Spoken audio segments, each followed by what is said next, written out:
PUBG Mobile version 2.7 will be available soon. Let's take a look at all the new content. The long-awaited Dragon Ball Super collaboration is officially here. We'll be bringing you 2 new game modes for this collaboration: Dragon Ball Super themed mode and Battle Royale Dragon Ball Super. Dragon Ball Super themed mode will be available in Erangel, Livic, and Sanhok. In this mode, we've incorporated Dragon Ball elements into the classic Battle Royale gameplay. All players will embark on a journey to find the Dragon Balls to summon Shenron. Collect the Dragon Balls scattered throughout the map.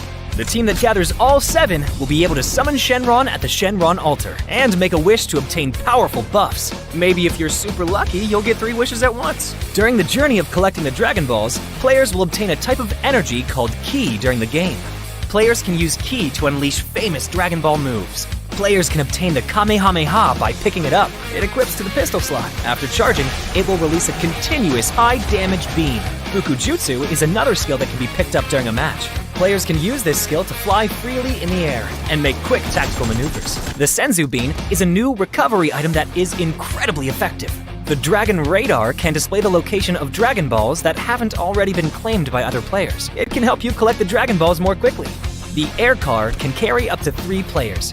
It's easy to put away and has better performance than regular vehicles. Tenkaichi Budokai, Kame House, Korin Tower, Dragon Ball Village. These are some famous landmarks that will appear in the game. Call your friends and explore with them now.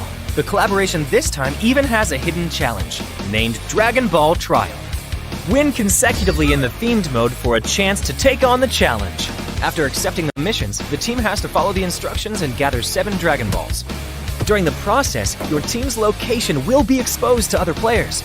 All players will be drawn into battle for the Dragon Balls. To win the game, the trial team must successfully secure the Dragon Balls, defend the altar, and then summon Shenron. Are you ready for the challenge? In this standalone mode, named Battle Royale Dragon Ball Super, players can roleplay as iconic Dragon Ball characters. Use powerful, unique moves in a brand new anime-style map, and become the ultimate victor!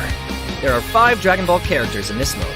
They are Son Goku, Vegeta, Ultimate Gohan, Piccolo, and Frieza. Select your favorite fighter. Master their skills to suppress your enemies and achieve victory in intense battles. In the new version, the new Ace 32 firearm will be made available on all maps. It uses 7.62mm ammo and has 6 attachment slots. What are you waiting for? Go try it out now. Furthermore, this update also includes a firearm attribute tag display. Newer players can go to their backpack to look at the tags of a firearm they've picked up to quickly grasp its characteristics. The new Cycle 5 Season 13 begins on July 18th. Be sure to stay tuned for the new season rewards. That's a wrap for the main new content of the upcoming version. For more information, be sure to follow our official PUBG Mobile community. Winner, winner, chicken dinner. See you next time.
standard circle covering the most amount of land. Teams, they don't really have to move quite a lot. They won't need to move out of their comfort spot unless...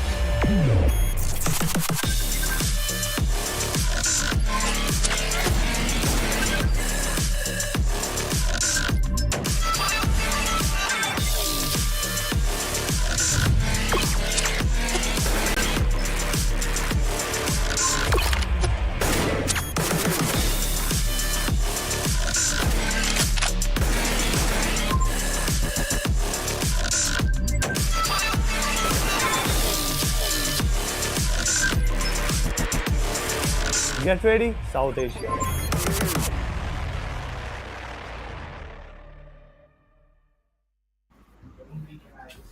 Ladies and gentlemen, welcome back to PMPL SA 2023. Me and Ahana are back at it with day number 4.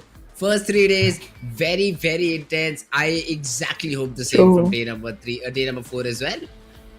Absolutely. I'm expecting for a very, very intense day today as well, because again, this is halfway already done for the first week of league stage, and now it's just 2 more days to go. Yesterday we saw quite a few new names rising up. I'm expecting to see more new names come up today as well, but then it completely depends on whether or not the pioneer teams, the ones who are ruling on the top of the leaderboard, will be giving that opportunity to anyone or not.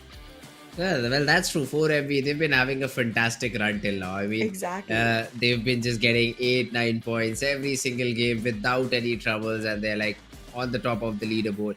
We did not see them getting any chickens after the first day, but then just getting those 8-9 points every here and now, here and then. That has been the key to their success. Another team that slowly and steadily has been rising is King of Spades. Now that is again another team which have performed good in the past few games. HVDC, one of those teams who have done a similar job, a similar performance. All these teams coming up, would love to see how do they perform on day number 4 now.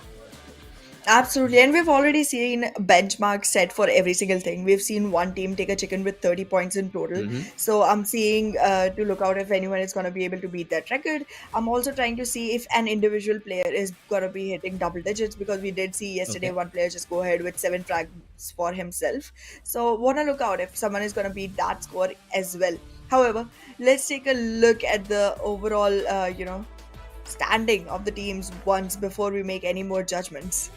Yeah, well, 4MB on top, 118 points to their name. NBeSports, they have 96 points to their name and are sitting on the second spot without any trouble. SKYLIGHTZ on the other hand, they have 85. So that's the only team I'd say that has been performing good from their region.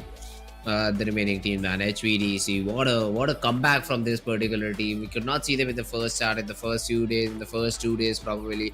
But then on day number 3, they had just a banger of a day, and with 82 points, they can be seen on the 4th position.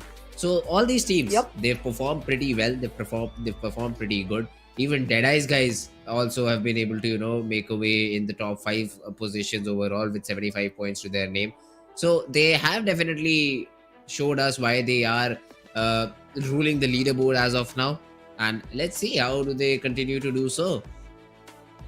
Absolutely, this is going to be a pretty important match for all the teams that are on the second page, absolutely, because today every single match is going to be an opportunity that they can squeeze in for themselves. So far, if you take a look at the teams on the second page towards the first 3 teams, actually, that is Raw Esports, Mabetex Esports and T2K Esports, it's not completely impossible for these teams to climb up, because the difference is not that huge compared to the team standing on the 3rd position. And that's a good enough position. I'm not asking you to just go ahead and topple everyone around, but like maybe stay in the top 5, and that's not a very hard run for these teams. So I'm hoping for them to actually go ahead and seize today at least 10 points each game, and that's gonna be good enough. Yeah, it should be. Or maybe let's say 8. Even 8 is good. Well, yeah, but right now I'd say every game is something that you need to make count, because 4 games today for every team, 4 games tomorrow, and after that we will be having our bonus game. Now that bonus game, the race to that bonus game is going to be very important. I'd like to see how teams approach it. I mean, I still see some teams below the 12th spot, but the fight is very close, 65, 68, 69. All these points, 3-4 points gap. That's what differentiates all these teams in between. So the fight for that 12th spot, or the fight for all the spots between 10th and 12th, now those are the spots which I'd say will be eyed upon by all these teams. We've already seen some teams, just ranking up from 12th position all the way down to 5th, ranking up Yep. from 12th position all the way up to 3rd. Now all these things have happened. So this particular day could be called as a swing day, where we might see one of the teams, just really dominating from the second page maybe, and then hoping to make that comeback overall in the tournament. Exactly. As of now, if you take a look at this head-to-head between Stalwart Esports and for Miracle Vibes, what I feel like is that 4MB has been so consistent that they're, even after just having two chickens, they are giving constant boost to their own points. Uh-huh. While Stalwart Esports, even after consistently coming in the top two, consistently trying to be in top five every single game, they haven't acquired as much because their frag points are lagging one, two. On the first day, they were literally just two people every time representing the team, not all four being able to make it in. Today might be a day for them to change things around because, again, one of the very highly expected teams is Stalwart Esports, and they haven't been able to show up to the occasion the way they were expected to. Yeah, well, that's true. Stalwart Esports, they started with second position overall, but then they just came down. They just came running down in terms of positioning, in terms of points that they were able to get. Whereas 4ME, they've been able to just continue with the same domination. Some small mistakes here and there is what I saw from the side of Team 4ME, but on the majority of these occasions, it was 4ME who was playing very good and dominating in the entire battlefield. That's absolutely true. That's absolutely true. We've seen moments where Stalwart Esports was able to squeeze in way more than they were expected, but then 4MB was better on most of the occasions. Like for Stalwart, it has been some occasions where the situation has been in their favor even when it wasn't supposed to be. But then for 4MB, we have literally seen this team dominate like anything. Like on the first day itself, this team was fighting with three different teams at the same exact time, and that in the final circle. Like, who does that and still wins? Yeah, I mean, that has been a very crazy ride, that's for sure. But yeah, today is going to be a totally different day. What I feel like is there will be a team from the bottom charts rising all the way up to top. In a similar fashion that we saw DEADEYES guys do, in a similar fashion that we saw the players of Team HVDC do. So these are the things that we will have to consider for today. But we talk about DRS Gaming. Now, this is one of the most hyped teams, I'd say, from the Nepali region. This is a team which most of us were expecting to perform, but till now that performance seems to be missing from this team. That is true. Individually, they do have great number of eliminations, but then again, it is accumulation of 3 days, and today is the fourth. In 3 days, that number does not look as flashy as it would in one day. Like, you've gotten 4 matches every single day. It's about 12 matches done. With that, this number is not as flashy as one would expect. And again, being one of the most anticipated teams from the Nepali region, they do have a lot to cover up for. Yesterday, they finally showed better colors, but it still has to be more vibrant to fill up the right picture. Yeah, that's true. I mean, overall 30 frags between all these 4 players, and we already see 70 frags for the players of Team 4MB. 70 or 84? I think Yes. 84 frags between the 4 players of 4MB. So they're literally more than double. So DRS, yes, the performance needs to improve. The performance needs to at least keep themselves in top 12 every time. That's what I want from them, so that they're able to play the bonus game and then essentially qualify for the grand finals. But yeah, they also had some good moments here and there. If you talk about some fights, this one against HVDC went in their favor. And overall, there were some moments where, it looked like the DRS might have an advantage. But for the major part, DRS, they respect their opponents a little bit too much. I mean, I get it that you think that their opponents are in a better spot, your opponents are in a better spot overall in the leaderboard, because of which you maybe fear or maybe hesitate to fight them a little bit.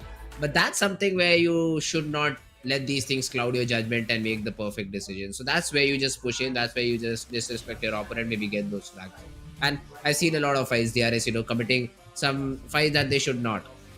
One of those examples also could be for other Nepali team T2K, which I still prominently remember I'd say the map of Miramar, where T2K, one of their guys, wanted to gatekeep the players of 4MV and essentially got third partied instead. So all these things have happened throughout the course of the entire tournament. I do hope all these things they just get fixed in and we see a competitive day today as we saw yesterday. I mean, yesterday was a very competitive day for all of these teams. So would love to see same thing being repeated. But hey, today this time we have three Erangel Zahana. So all our prayers have been answered. Yep. We needed less Miramars. We wanted less Miramars. Here it is. Exactly. I mean, Miramar matches do become quite lengthy, and they also make teams anticipate way too much. Uh-huh. I do not want any team to have to go through that, constant pressure of finding out who's gonna win this and when they are gonna get eliminated. And I also feel like because Erangel is where it all started, it's one of the maps that teams are most comfortable with, and also one of the maps where you can strategize way better. Like in Sanhok, you have people just popping out of almost anywhere and everywhere all the time, which makes things way out of the planned Uh-huh. moves. And in Miramar, if you actually are lucky enough these days, because earlier there was a lot of snipers actually ruling Miramar. These days it has become quite rare, but still, if you're lucky enough to see those snipers, they just pick you off of anywhere at all, and then it becomes a situation where you're literally left to change your whole plan according to the number of players still surviving on your team. And it's very hard to keep track of which team is completely eliminated by now and which teams are still surviving, specifically on the map of Miramar for the players for the players themselves. So I feel Erangel definitely turns out to be one of the most appreciated and best Yes. calculated maps to measure the caliber of these teams. Although till now the number of Erangels that we've seen, it has mostly been either a very hard south-sided circle or a very hard north-sided circle. Yes. It goes either to military base or to a shooting range. There's no in between for these circles to be formed. So that's where I want today to be a little bit relaxing for all of these teams. Maybe a central circle, maybe something around coaching key. Let's just give these players a taste of how defaulty the map is. Because even though the terrain is good, even though you know how to play it around, but you cannot do much about when you need to cross bridges. And in both these situations, you just need to cross bridges. If it's military base, you're just stuck with two bridges. If it's towards shooting range, then well, how you have a lot of bridges. You have one Georgia Pole towards Rozok, towards Asna Poliana. There are a lot of ways to rotate, but then again, you need to use those bridges, and that's where you might just fall away. You just might fall off in the entire game. So that is something I'd like to see our players maybe focusing on a little bit. Maybe focus on how do you want to rotate inside the zone. But all these things and more will be shown in this map of Erangel, where I already see military base being on the plane path. Absolutely, the plane path is going all the way from the side of military base close to Ferry Pier and ending up near Georgia Port. So this is going to be a very west favored plane path, and I'm not feeling like saying it anymore. But when you started talking about the circles being either completely north or completely south, I was hoping for a Yasnaya circle. And now a Yasnaya circle would just make things slightly difficult, because again the plane path is completely towards the west, Yasnaya is all the way in the east and still slightly towards the northern side, but still avoids most of the bridges that are in the way. But let's see what actually turns out to be the fate of these players. As of now, 4MV, Stalwart Esports, both pretty happy with the kind of plane path it is. Early drops onto military base and Nova Repnoy. So Stalwart Esports has definitely switched around their drop location slightly, and I think that must help them going forward, because again, being able to take care of 4MV would finally put Stalwart in a place where they can start picking up their pieces from, because they were all the way on the second position and now they are nowhere in the top 5, and that's sad. Yeah, Stalwart Esports, they really need to buck up. Although drop location, I think they'll still go to Novo Rep. They're just dropping here to get a vehicle in the backlines. And when the plane part does not favor them, they go for that query split. So these are the two drop locations which I figured out from the previous two games, previous three games, maybe that Stalwart has played out. And let's see, the circle this time around has again, I'd say, gone all the way a little bit towards the northern side, but as it's a western zone. This usually ends somewhere around the Katka region, or if everything does not go well, it ends out somewhere towards the Georgia Pole Hill. Now that Yeah. is definitely going to be a very complicated area to conquer. SKYLIGHTZ Gaming, though, for now, on the other side of the bridge, they just want to get some early loot, get inside a vehicle, and then maybe rotate back towards their usual drop location, probably towards Georgia Pole houses. Probably. That could have been the move for the side of SKYLIGHTZ Gaming, but in the meanwhile, stronger fake love. they are gonna have a very quick encounter with SKYLIGHTZ Gaming. Both of them just running around in their vehicles might find each other soon enough, but then SKYLIGHTZ Gaming is in a position where they can be sandwiched. There is gonna be a longer range deployment of stronger fake love players, which can actually get in the way. But then again, it quite depends on what kind of weaponry they're holding. If their weaponry does not support long range fights, they might not be as much of a trouble to stand against. But I guess this is one fight that is gonna be committed to by the side of SKYLIGHTZ Gaming. Let's see how much that commitment turns out to be fruitful. Uh-huh. First of all, STFL is just being chased right now. I think SKYLIGHTZ has won this early frag. They're like, guys, we know that they do not have weapons. Let's just push them and let's just get those frags. That's what SKYLIGHTZ is going for right now. And they're not stopping. They just are not stopping. They've already closed it in the gap. The first knock is there for Nima. Second one could have been there for a run over. But it does not happen. What was the decision making? STFL, you could have first of all gone to Yasna Apollana and then stopped. But they stop in the middle of nowhere and they just get taken down. SKYLIGHTZ happy with the 2 frags that they got. a very early lead that SKYLIGHTZ has gotten for themselves, and also a confidence booster, to be very honest, because again, having those two numbers is definitely a support on a game where we are expecting 8 to be a decent score line. Now, even if SKYLIGHTZ loses a few players, they can actually continue on trying to survive and go forth from there. But so far, with all 4 players alive, they're not going to have much to worry about just yet. And soon enough, if they are careful enough and aware enough, they might be able to go ahead and find the remaining 2 players of Stronger Fake Love as well. But as of now, it seems like Stronger Fake Love has been successful in dodging them, but then again, at what cost? Yeah, they've lost 2. And now they may be able to get these vehicles, but guess what? First zone has already started closing in, and Stronger X Fake Love do not even have a pistol to work with. So they will have True. to figure out their loot. They might find some good things. At least for 2 players, Lipovka is okay. It's an okay not drop spot, a rotation spot. So they've rotated from where?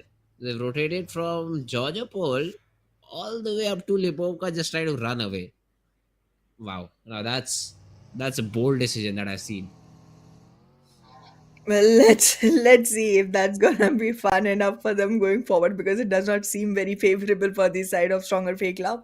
And considering they're staying in Lipovka and Yasaya Polana is acquired by SKYLIGHTZ Gaming, soon enough Stronger Fake Love is gonna be facing off either Yasnaya's SKYLIGHTZ Gaming, or they have to face against NBeSports, because they are also in very close proximity.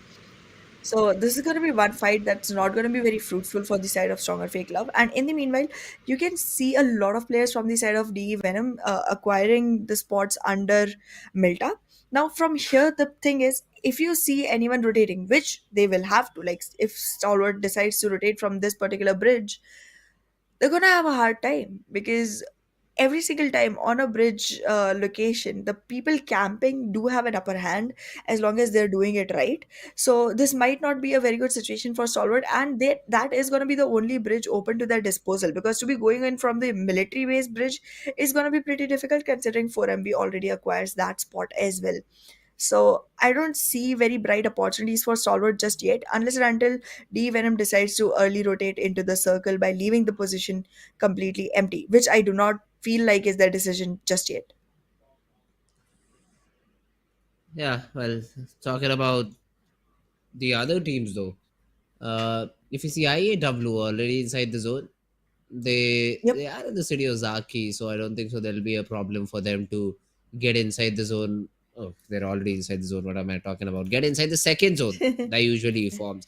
Also, no team around them to sort of harm, except for I'd say King of Space. But for now, they're also towards Georgia Pole City, so they're also just looting in, just making sure that they are well prepared for the other fights that are about to come their way.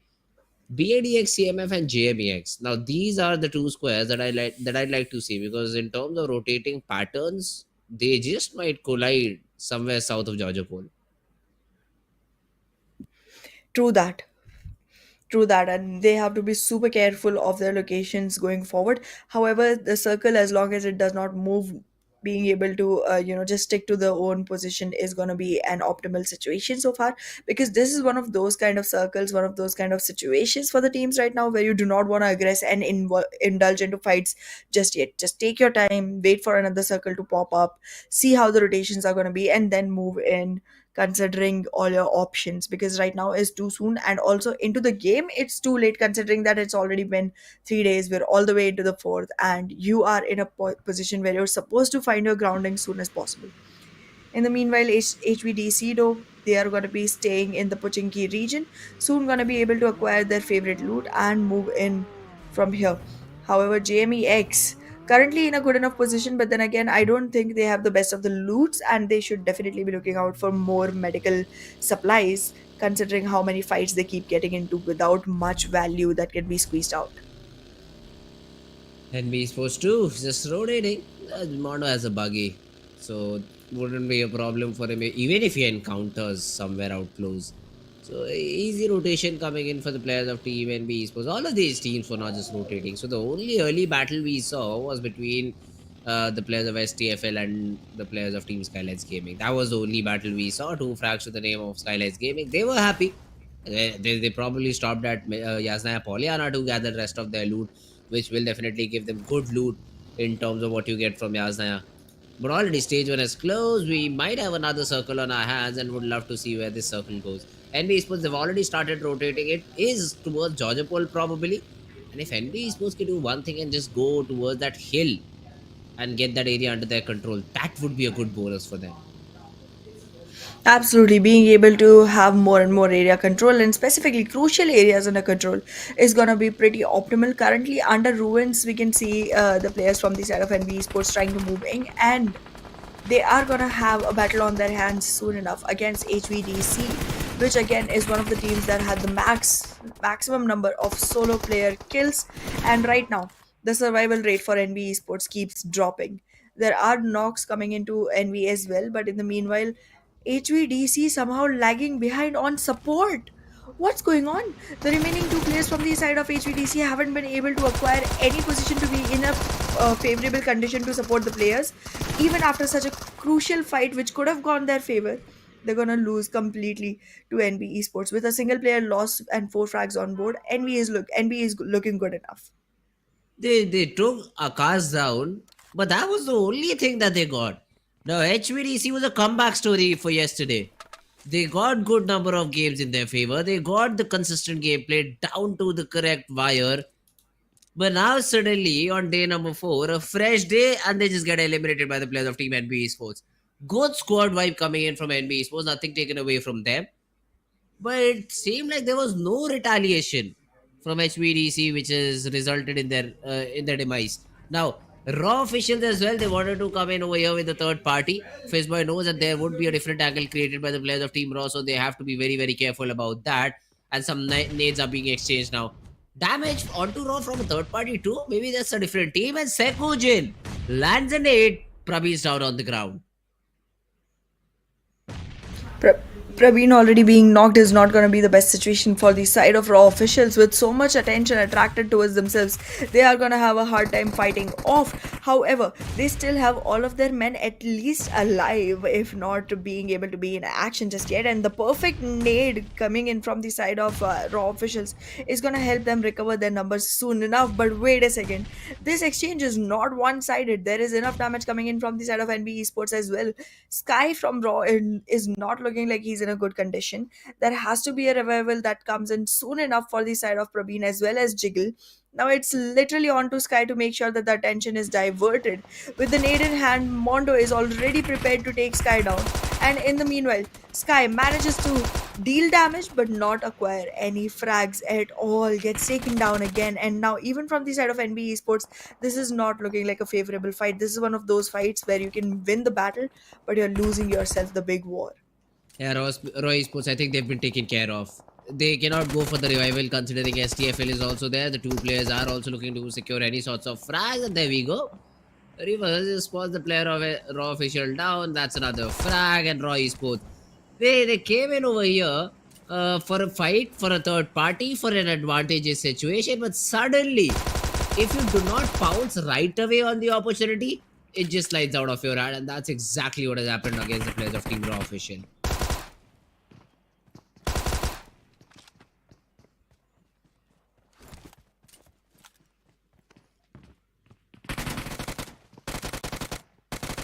Well, Malik in a 1v1 and is able to at least win that battle out.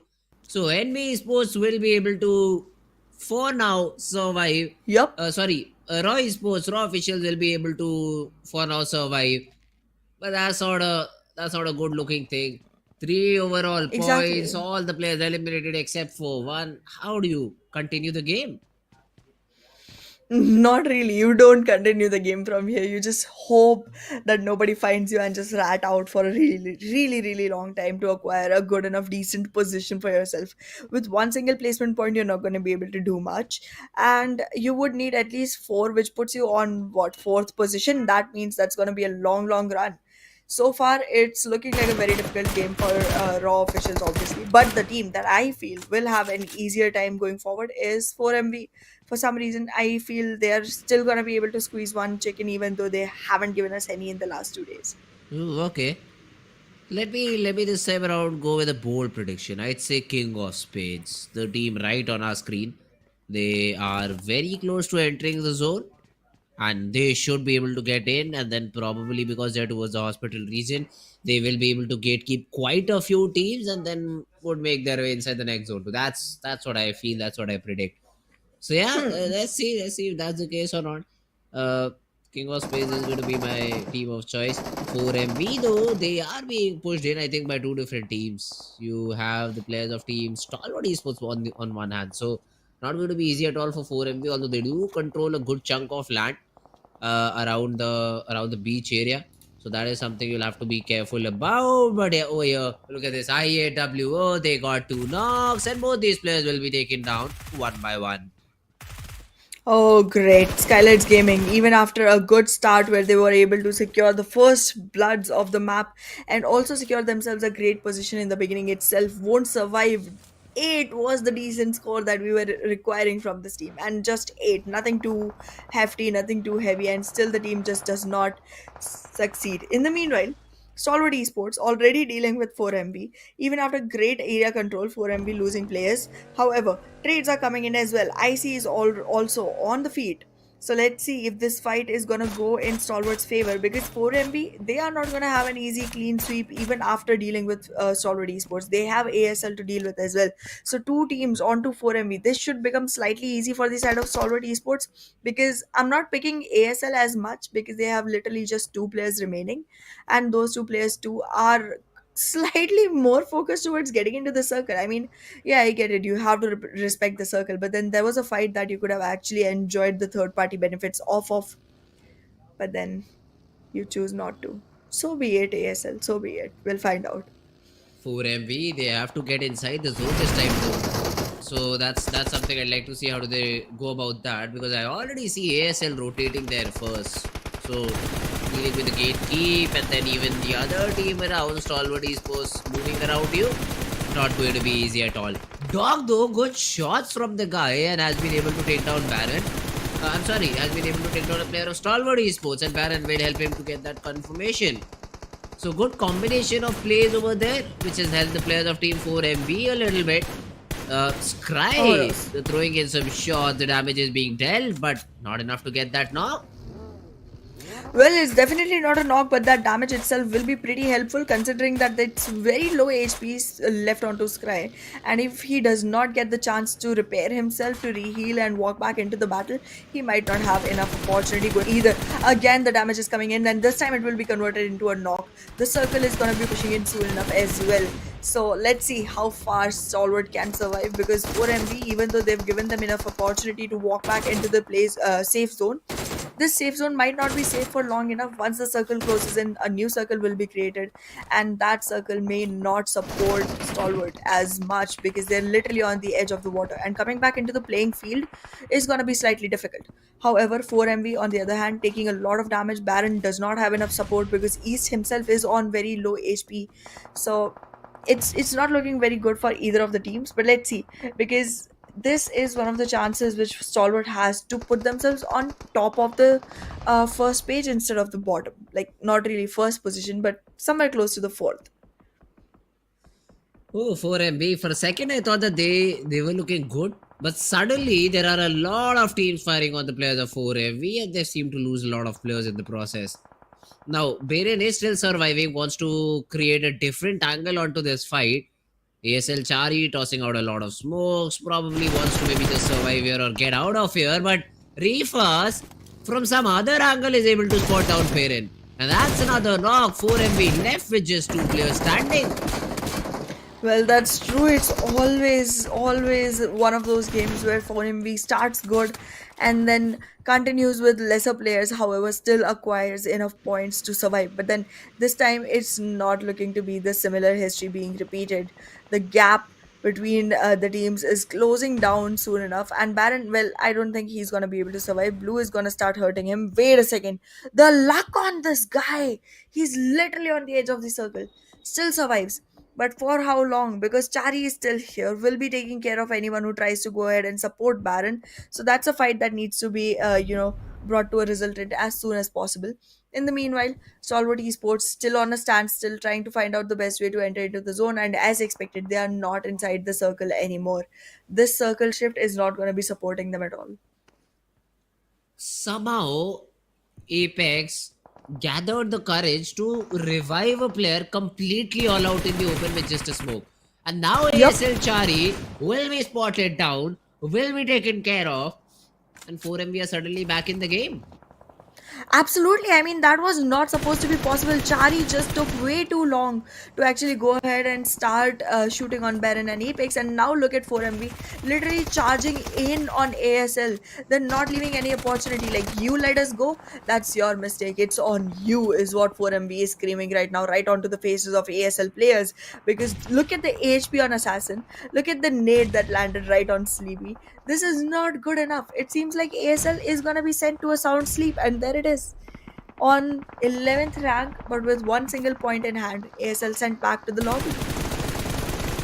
Yeah, this time around, they've lost East. So it's only Apex and Baron surviving over here, and even STFL taken care of. This team right now is 4MV. They are just eliminating everyone near them. So they're like, yeah, if we have a bad game, we'll make sure teams around us also have a very bad game. And that's what has been happening. Good number of frags for all of these players. And now suddenly this game can go into anyone's favor. If we talk about the numbers advantage, IAW certainly have 4 players standing. Venom, Mabetex, JMEX, all these teams with 4 players. For how long is the main question? T2K also on the verge of losing Rig over here.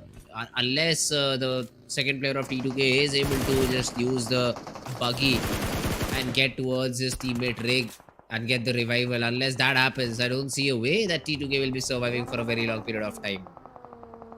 True that, with one single player, T2K and Leo both have very little hopes. The only good thing you have with one single player is it's harder to spot.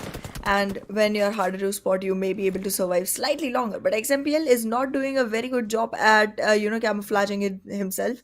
Still investing in fights with only one player on the team and no frag points to begin with. I mean, please try to focus on placement points as of now. Like, if Leo was to do the same thing, I could understand, because they already have 6 points on the board from frags itself. And now this one single player, if he survives, he gets better numbers. Great. 2 frags is all that's required. But in the meanwhile, T2K does acquire 2. However, those 2 need to be converted into a complete victory, because if Woofus is not taken care of, then IAW will be able to secure one more frag and move forward with 5 on their board. But let's see. This fight is getting crucial now for both the teams. Both the teams are fluttering way beyond on the leaderboards. So this is going to be one that can be really helpful to whoever wins. Let's see though. It'll be an important moment over here. Woofus is still just surviving, still just trailing behind a vehicle. And seems to be that XMPL cannot land that perfect nade. So he, yes, has the zone for now.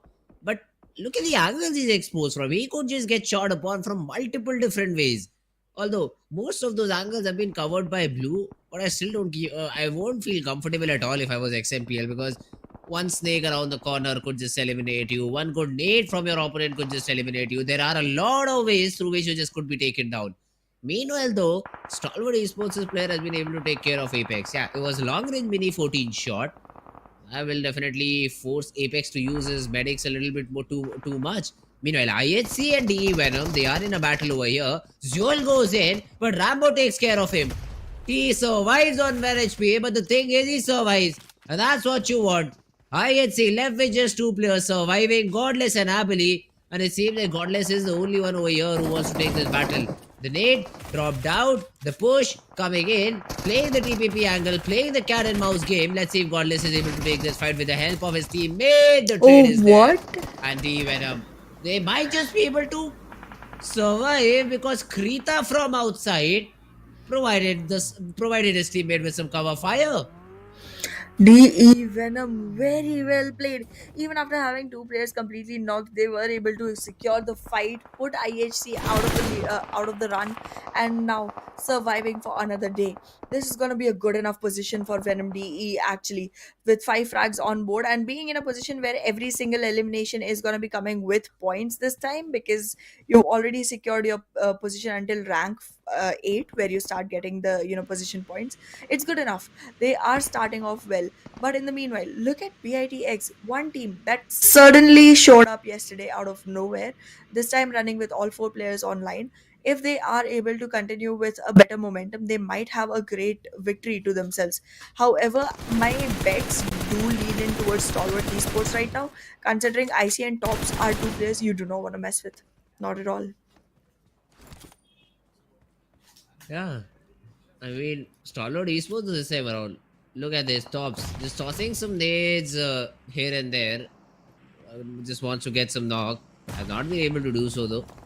I see Tops, these 2 players from Team Stalwart Esports, the only 2 players surviving for a very long period of time. They have been able to get all the way till this position. Let's see how far can they go. Meanwhile, frag from outside the zone. Now that was an ambitious attempt, but it's definitely paid off because Dante has been taken care of. Although Galzane on the other hand has been knocked out too. So that wouldn't be a fight that you'd like to take. Stalwart has the numbers advantage. The numbers disadvantage is now pushing them to their limits. But what? Did Stalwart just pull out a 2v3 over there? They did, and they successfully did so. Solward again, a team you do not want to mess with. I already kind of reiterated on on the point earlier that they are 2 players, IC and Tops. You cannot actually expect to win a fight against them. And look at the aggression on the team. When you generally have only 2 players remaining, you try to take things slightly slower. You try to take things slightly patiently, with a lot of caution. But it's not the same situation for Solid Esports. They're just trying to aggress into every single fight they can find on their hands. Right now, JMEX became a prey to them, but then after shooting a few bullets, they did, recollect that they were running low on utilities, so they tried to refill that. In the meanwhile, a stalemate situation for IAWO against T2K. How is this one gonna end? Because they're both not in a very good situation to actually continue with the fight. The circle has to be prioritized now, and they're still not trying to eliminate either one. Okay, finally T2K gets taken down. IAWO will survive this fight, and now it's 6 last teams standing. Yeah, well, JMEX, they literally have the red carpet over here to get the chicken dinner. The only problem is the number of frags wouldn't be that much, but at least you'll be able to put yourselves on the board. That's the biggest achievement that this team can get right now. Now look at this Galzin. He is pushing in, has a molly in his hand. So it's a 4v2 essentially if played out properly. And there's a nade on top of Tops. He has been brought down to very little HP and then will finally be just run over. It's the last player standing. I see who before going is at least able to eliminate Galzin. Now these are the moments where it hurts you the most. This is something that should not happen with you. This is something that should not happen in a tier 1 lobby where a solo player takes a fight individually against some other player. Rookie mistake, and JMEX will have to pay the price. They just get 2 frags but lose one of their players, and their chances of getting this chicken dinner have dropped quite a bit, and even lower with Rambo connecting that nade. Well, Rambo is not looking like he's gonna be uh, fighting this for long though. With these three teams surviving and 7 players on board, 4MV again requires a fight that was not supposed to be theirs. In a 1v3 now though, it's gonna be pretty difficult to go forward. Baron, however, recovers his HP, but now with 3 players right marching onto his face, he might not be able to secure this one. He gets taken down, and there comes a victory for Venom DE, a team that has not been showing up as peculiarly so far. Finally finds themselves the chicken that they were looking for, with shutdown onto the topmost team of the tier. That is gonna be 4MP for the tournament. Beautifully done. And with 10 eliminations and 20 total points, I am impressed.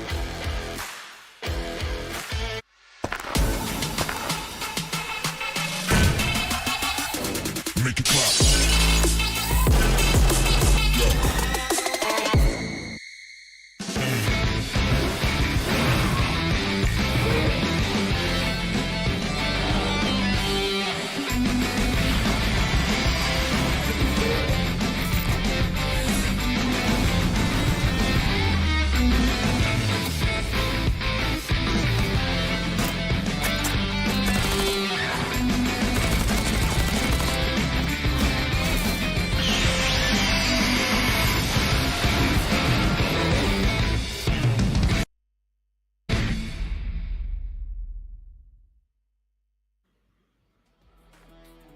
Alright guys, welcome back after a short break. Welcome back to PMPL SA 2023. Now game number 1 of Erangel was very good. I predicted this. I said there'll be a team from the bottom chance rising up to the top. Here we have it, the Venom. They are the ones who will be taking the chicken dinner. Although I'd still say I really wanted JMEX to win. They had literally everything for themselves. They did not take a fight the entire game, but somehow they still managed to lose the fight and lose the game. What, they got one frag overall, 2 frags overall with 3rd, 4th position. Won't matter a lot. Absolutely won't matter a lot, but however, I do feel like 6 is gonna be a good enough number to go forward for the teams that are all the way at the bottom, if you're able to do it consistently, if you're able to replicate it. And that's where the problem comes, because being able to replicate your position points is gonna be pretty difficult considering the amount of fights you're avoiding. Because if you're not taking enough eliminations, then you're not really going to be in a very good situation to decide on whether or not you are able to situate yourself onto a better position. And it's all going to be onto the mercy of the other teams who actually take fights and make sure that you're able to survive on a better ranking. But yeah, if you're having good eliminations, then your position points won't really be that much of a difficulty. Let's say you have like 4 eliminations right now and you acquire yourself the 2nd spot. Good enough. Next time have 4 eliminations again and acquire yourself maybe the 8th spot. Does not fucking matter, because you're going to be in a good enough position to make sure that you carry this forward. But yeah, I am impressed by the way 4MV is playing, man. Even though the victory is DE Venom's, nothing taken away from them. 4MV, they're beautiful. For a second, I thought they will be eliminated. The next second, they had 3 players surviving. And then again, when one of the players got taken down, I thought they might just get eliminated. But somehow these guys just keep on going. They just do not stop and they just keep on going, and they've been able to get themselves in a good spot. 2nd position overall. Now that's something you would not expect from a team that got eliminated that got a few players eliminated very early on. But hey, talking about the MVP, man, Rambo has to be the one, of course, because his days were just too on point. Especially against that fight against the players of Team JMEX, the 2 nades he threw, both of them connected, both of them knocked out 2 different players. And that's where he capitalized. Great job done by this guy in the entire game. Absolutely. I mean, the way Rambo has played is beautiful, and the way his nades were connecting, as you mentioned earlier, has been one of the crucial reasons that Venom DE was able to survive all the way. And in the end, the fact that 4MV did not even have all 4 players put Venom DE in a very beneficial situation, making it a 3v1 that was pretty easy for them to acquire.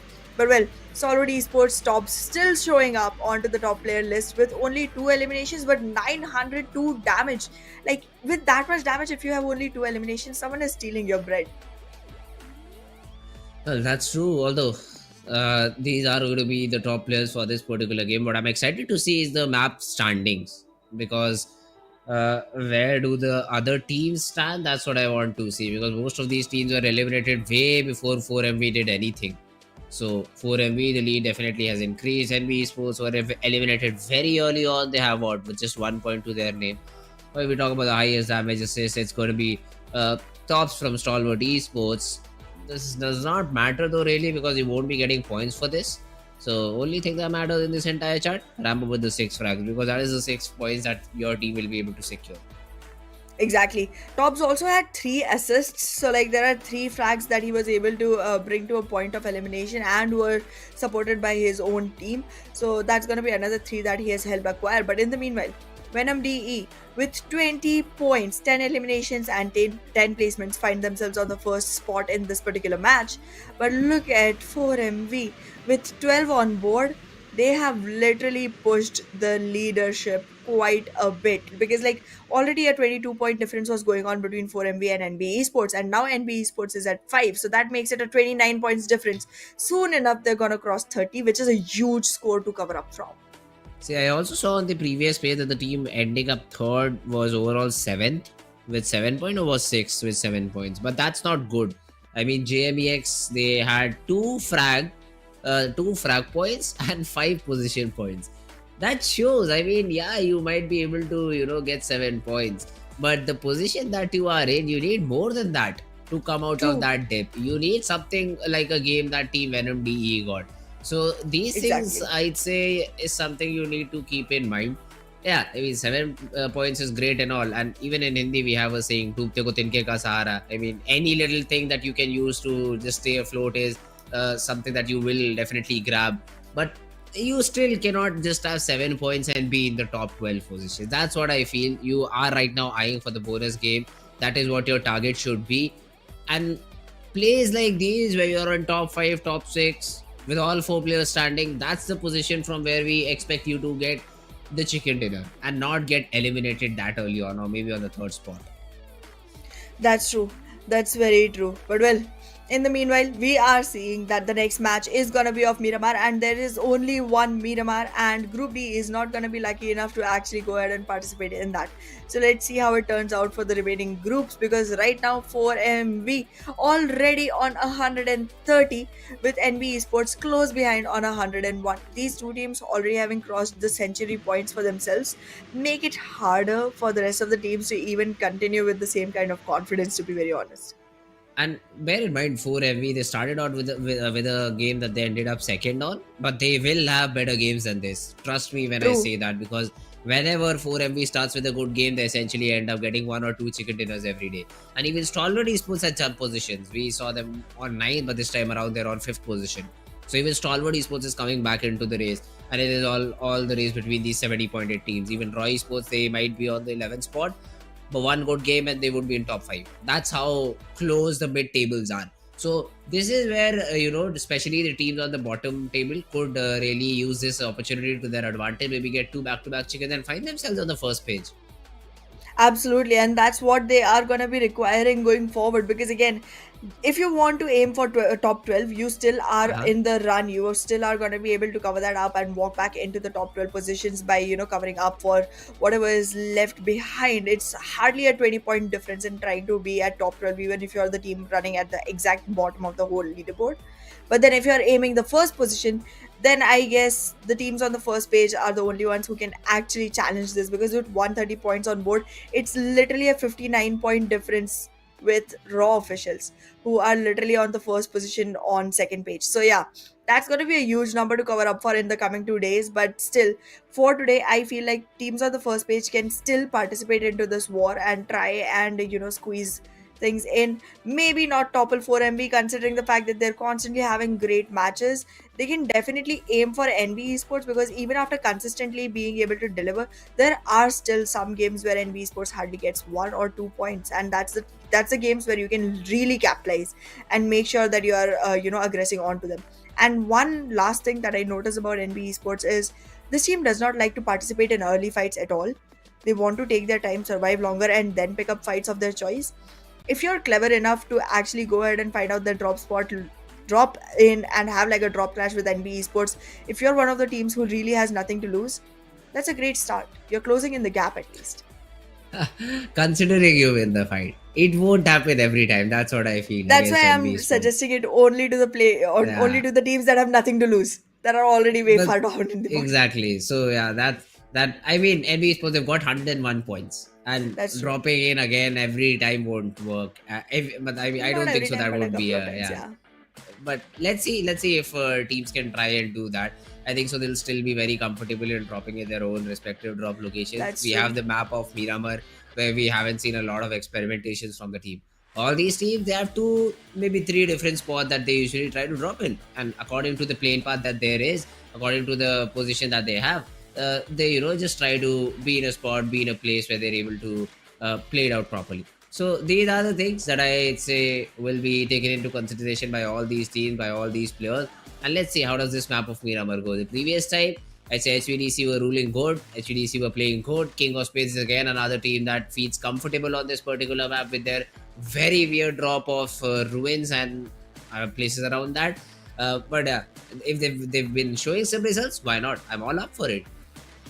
Absolutely. We'll definitely keep our eyes out for any good games coming in from the teams who have shown us great colors at some point or the other but haven't been able to Mhm. deliver consistently. Because if you're having at least three good games, at least three times when you have acquired yourself first or second positions, then you can hope. You can hope for really big things going forward.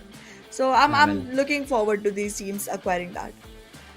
yes, that's true. Well, hope is all we can do right now before the map of Miramar starts. So we will be jumping into the action very, very soon. But yes, Yep. this map is going to be fun. This map is definitely going to be very, very interesting. And let's see which team comes overall out on top, because that's what we're eyeing for. Chicken dinner spot is what all these teams need to Yes. get. Especially, I'd say, for the Nepali region teams. Now, they have had opportunities. They haven't been able to convert it. The Bangladeshi teams as well. BITX CMF is the team I'm talking about. Ended third with all the four players standing. They were not able to get anything. They were just wiped clean by the players of Team Stalwart Esports. Yes, there was a little bit third party from the players of 4MV from behind, but essentially it was a 2v3 at the end that you were able to not win and be Yeah. eliminated in your very first fight. That was what, like in the sixth zone. So now these are things that you need to keep in mind and not just get eliminated that early on, not just die that early on. And that's what I really want to see from all these players. Yeah, let's see. Let's just wait and watch and figure out how these teams are going to play, and the game will be starting out very, very soon. Absolutely, and that's what we all are waiting for excitedly, because again, there's going to be only one Miramar, and Group D is not going to Yes. be able to play this. So let's see how the rest of the groups actually make use of that, because there's a lot of teams that are waiting their shot to actually go ahead and acquire, the gaps and cover up Hmm. onto it.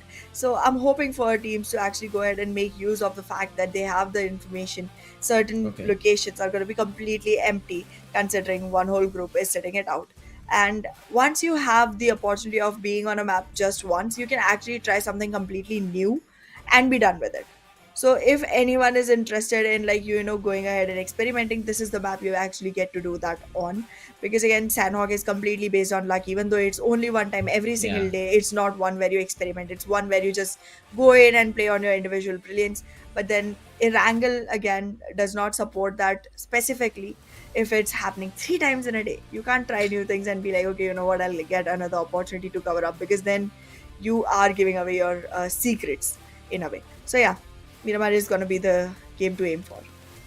Yeah, that's true. Miramar is definitely going to be the game to aim for. And I mean, for me, the expectations from all these teams, from all the especially teams like, I say, SKYLIGHTZ Gaming, who have shown us good performance in the past, from teams like King of Spades, who've shown good performance in the past. Now, these teams have to step up their game. These teams have to be like, yeah, this is our opportunity. We need to grab it with both our hands and be able to convert this into a chicken dinner. So, I mean, figuring out how to play it out properly is going to be very difficult, considering you've already been subjected to a lot of scrutiny, a lot of plays that the coaches would have done in their break day.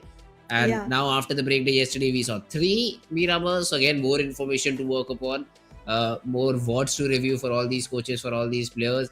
And I'd say the better team with analysis on this map could really Yes. have an upper edge, or an upper hand overall in the game.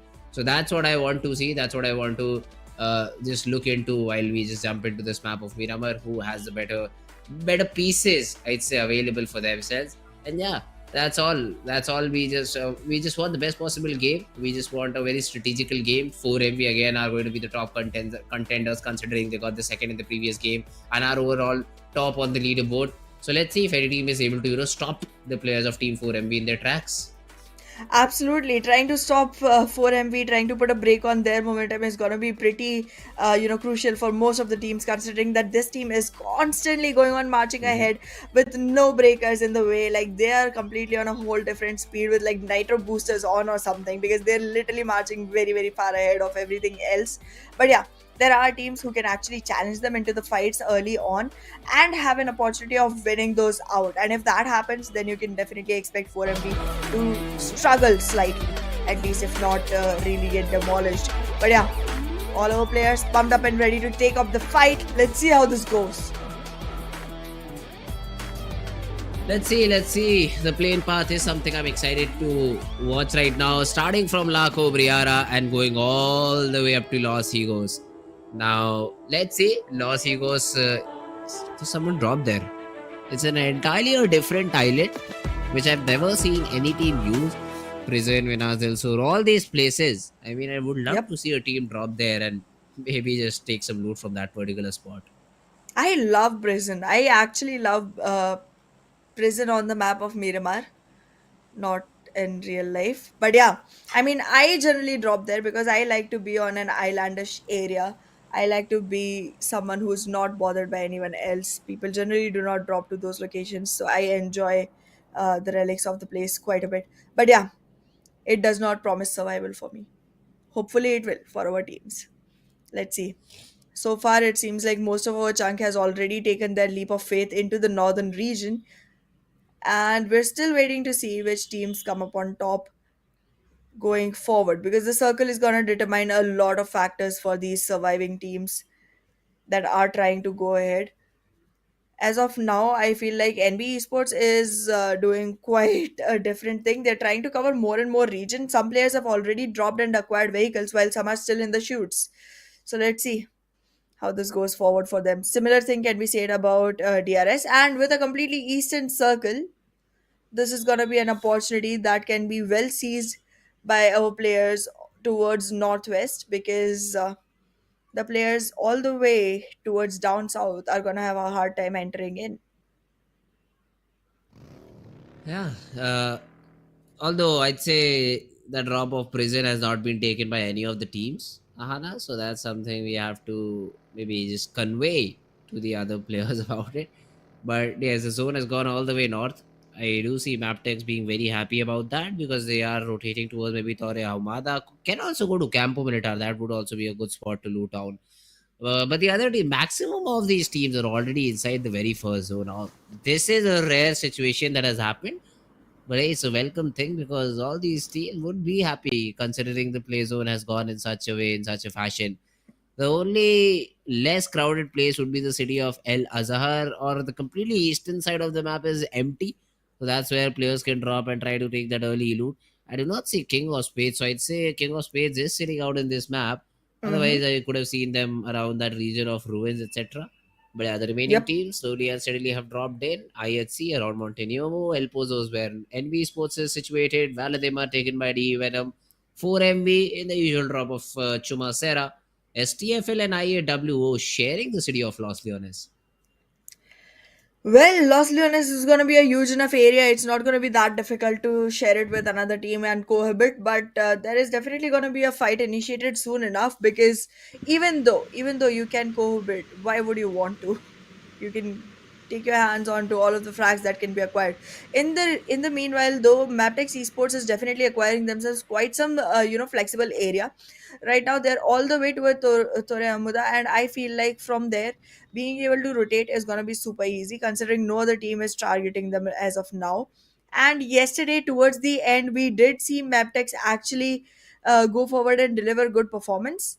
I'm going to keep my hopes up for this team. Meanwhile, talking about the last victors, DE Venom, they are way too far from the circle. I would even go ahead and say the team that is the farthest from the circle. And in their way, they have IHC, 4MV, Raw officials, three big names which can actually get in their way quite a bit.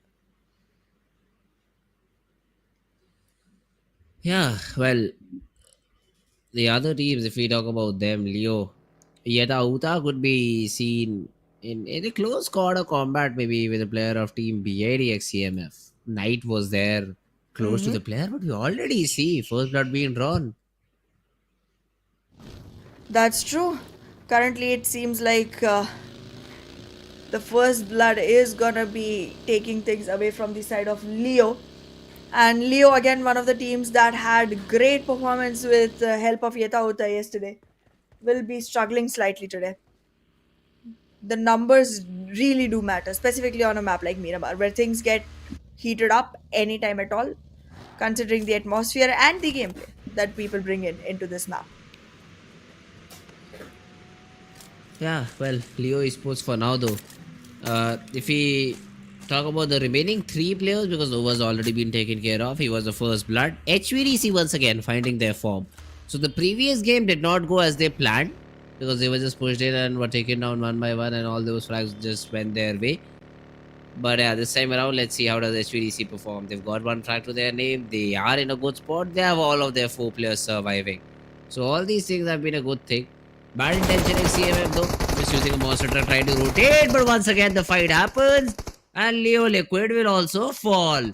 Leo, I feel for them. One by one, these teams are just pestering the players of Leo Esports. Leo wanted to just go for a split drop, maybe get good loot, get good compounds in their usual position. On the one side, they fight HVDC. On the other one, they just fight the players of Team BidX CMF. And yeah, maybe you get a knock on to degree. You have dropped down Dante with very little HP, but it's only Slipknot that you're contesting right now. The second player is very far away, trying to provide some backup from behind. And I mean, I'm not sure if they'll be able to get that or not. Stalwart Esports, on the other hand, they get that frag onto Gyalzane too. So JMEX also lose a player. Left and right, these fights keep happening. I also see Volley from Mabetex Esports try to get that third party element played over here. So all these things are looking very difficult for the players of Team Leo for now. But for some reason, I do see 90 degree not being thrown in for a revival. Yeda Uta has also pushed in to provide some sort of support to his teammates. Leo, they survived that need. A little bit overcooked. Only if Knights just threw it towards the other part. But Yeta Uta, as I said, Mabetex were the team hoping for a third party. They get that knock. They force Leo in a very bad situation. Just like that, Leo is able to secure 2 frags to his name. Absolutely, a team that gave away the first blood is finally not looking good at all. They are getting taken down, and Mabetex with those 2 frags to their name is gonna be moving forward, but they have another team on their hands. Bad Intentions already taking the wrath from this team. First blood already drawn from Bad Intentions, and now it's 3 more remaining that can be taken care of by Mabetex Esports. Leo has already closed in, and now Bad Intentions will have a harder time surviving with those utilities being dumped constantly. Can they fight this off? Will Knight have his shining armor on? No, he does not. It gets broken through. And Wally will acquire that frag as well. Jack's the last one staying up. A fight that he cannot avoid or evade. Oh, the charge in he's his also coming. all alone. Yeah. Mabetex Exactly. Esports just pushing in. Yeah, the knock onto Leo is there, but the volley is perfect. It will burn you down and force you out too. So Mabetex, they get 2 of their players down on the ground, but they're good enough to get that overall team elimination in their favor. Beautifully done by Mabetex Esports. Again, as expected, they are delivering what the audience wanted from them for a really long time, and now it is finally looking like one of those days where Mabetex can acquire a chicken and move forward. It has been a long awaited team to see on the leaderboard. But well, in the meanwhile, Deadeye's guys against DRS, another team that we had great expectations from but haven't delivered just yet. DRS, let's see if they're gonna be able to acquire this one, because right now they're way too far from each other, and that okay, seems like a rotation. That seems like a rotation. All 4 vehicles just moving out of here. Yeah, DRS, Gyante, Killer, Delta, and Rules. They probably know that this rotational clash could be a possibility, considering both these teams are from the same region. So they are just opting to not take it. And yeah, easy rotation will be there for both these teams. Now, I do see again Stalwart Esports. They've already taken down one of the players of JMEX. That was Galzane in the early fight. and they also find frag. So JMEX, a very bad to the game, a very bad start to the game for them. Yeah, but team, we have had a lot of expectations and corrections for not being able to deliver is difficult to watch. But in the meanwhile, the circle shifting all the way towards east, making it very hard for quite a lot of teams. Venom DE, after acquiring a great chicken the last game, this time looks like they're not even trying, because look at how far away they are from the circle. Look at how much damage they're absorbing at the moment. And look at how many teams are gonna be gatekeeping them once they try to penetrate the circular periphery. Yeah, Stalwart Esports though. Bot is the only one who has been able to get all these frags. Now that's a very good thing for bot. Was it a 1v4 entirely? Could you call it a 1v4? I think so. We can call it a 1v4 overall for bot because all four frags just went his way. We just had a poll on our channel that who would be the MVP for the entire tournament, and Tops was there, Bot wasn't. I'd say add Bot to the list too, man. Just add him. He's just too good of a player to ignore. Completely agree on that. However, as of now, individual brilliance is not going to be the thing that carries your team towards victory. So let's see how the cumulative team performs when things come to it. Because as of now, Mabetex Esports finding their way inside the circle while HVDC already monitoring the area. However, they're already busy in a fight with DRS. They find Mabetex. They did. They did. Ryuk has way too much intel right now, and Mabetex is going to be suffering from that. Even after a great start, things don't look good enough. Yeah, well, that is guys though for now. Just waiting for the zone to collapse, waiting for the zone to close in.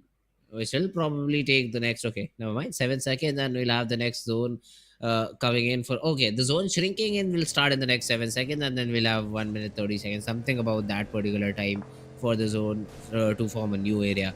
So that's what I'd like to see over here.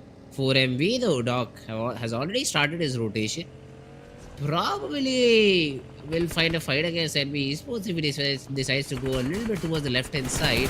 Or yeah, the shots will be thrown in by Fistball. He's like, yeah, well, I do have a good spot. Let's just try our luck and maybe get that knock while we're at it. Although it won't be the case. You will just see all these players passing by, but the knock won't be there, and 4MV will easily be able to rotate away. It does seem like rotating away is going to be the option that's available, but as of now, NBeSports is not going to give that opportunity to Stalwart Esports, trying to attack onto them, but well, Stalwart Esports being clever enough, falls back, runs out, finds themselves a better situation, a better fight to participate in. In the meanwhile, 4MV, are you going to give any breathing room to anyone? Excuse me, already nading out Sussex, sir. This is a complete enwrapping move coming in from the side of 4MV. But Apex gets knocked down. That's going to be a sign of relief because already East is in the process of survival, revival, healing. But well, Slayer sir, will he be able to confirm the kill? Is the point. Because Apex is hiding behind, trying to act like a lure bait. Will that bait be taken by Slayer sir just yet? Third party came in. Shots from the left hand side. That means Baron needs to wrap up this fight very quickly now. And 4MV can already be seen accelerating into the battle. But Slayer, he just while going was able to confirm that frag onto Doc. 4MV will be able to get that fight entirely in their favor. But at least they will lose one player. Guys, they were hoping to get this fight in their favor. But that's not the case. They only get 1 point from the entire engagement. One single point is not going to be worth losing your whole team. That's something that DEADEYES guys learned the harder way. However, as of now, IHC busy with HVDC is going to give a great opportunity for NBeSports to make a complete judgment of the scenario of the area. And with the frag feed already being shown up, they might be able to figure out how many players they have to fight against. And look at that. The moment the feed started filling up with names of IHC and HVDC, NBeSports knew it's their moment to shine and then acquired third-party frags onto the place. Demo is already on the verge of getting eliminated, but Mondo is slightly doubtful of the move for some reason.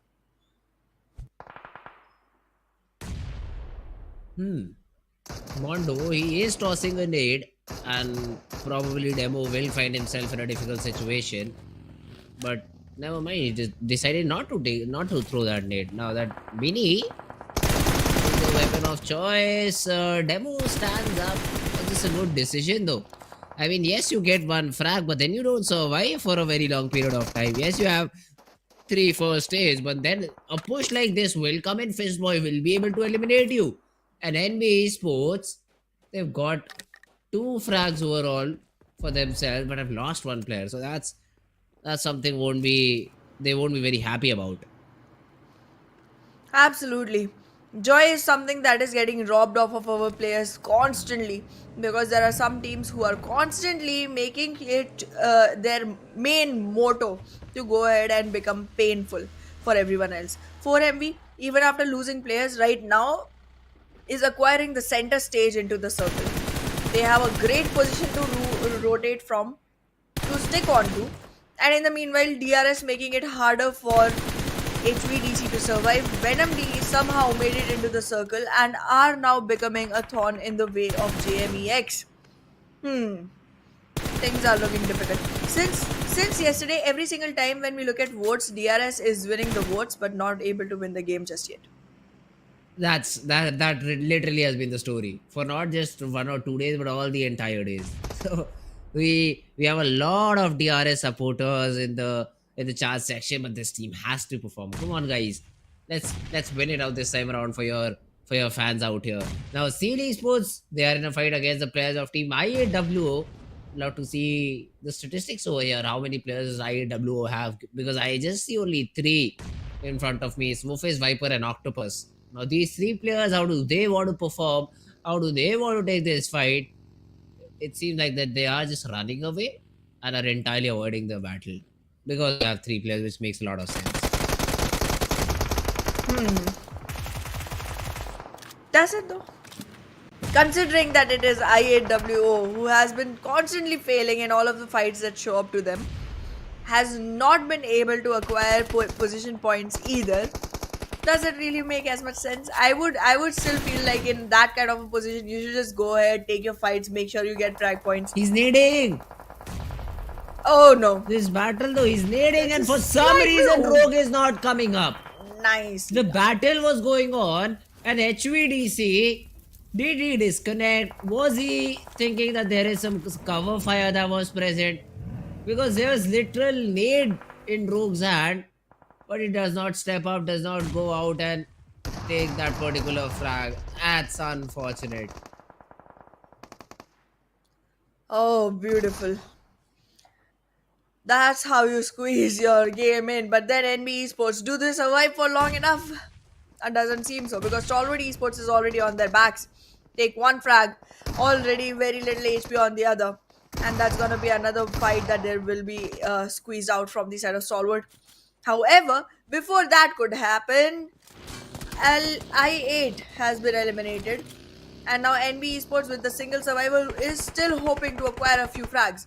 Stalwart and Mabetex, both looking like strong contenders for this victory, are fighting amongst themselves, trying to settle the score as soon as possible. Stronger FAKELOVE right now not being able to surface much, because they are constantly being buried under the ground by the players of Mabetex. Yeah, Mabetex though, look at this. STFL, they really have a good angle, but yeah, Leo will answer back in kind.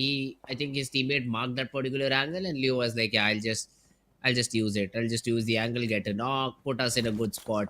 Although 17 seconds, and now they have to move inside the zone. This buggy has 2 of its tires popped out. One of it being the back tire, it won't be easy at all to rotate. So he will need a lift, which just has arrived, Uber called, Uber received. They did not give the OTP though, but it's all good. I think it's his teammate, that's why he won't be pissed about it. But yeah, Mabetex, they will survive from here on. Only 2 players though, because Desert and Volley cannot get that revival, considering they're outside the zone. So Mabetex, we'll have to see how do they continue in this game forward. Well, let's find out. if this is gonna be an easy run for the side of DE Venom. It has been hard to even secure themselves a spot inside the circle, but now that they have, they do gotta stick around for as long as they can. Seal, again a team that has a single chicken dinner to their name, still trying to find their grounding. But look at that, participating in fights that are not meant for them. Seal loses HP, but yet standing all tall. Does not lose players. And in the meanwhile, Venom D gets completely eliminated and puts Seal right on top of the board as of now. Seal right now, 6 frags, all 4 players standing. Predictions were not asked, but I'll still predict Seal.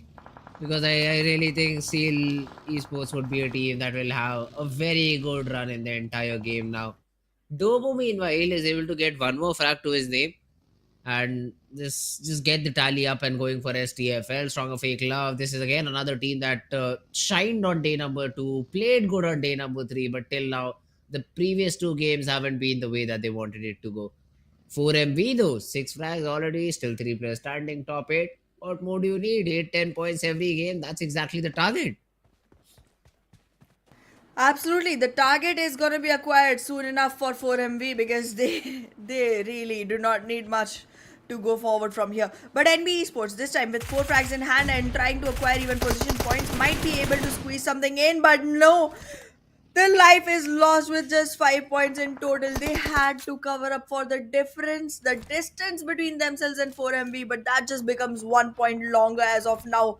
Actually, make it 2 because even position points are going to be heavy for the side of 4MV going forward. Oh no. NB Esports.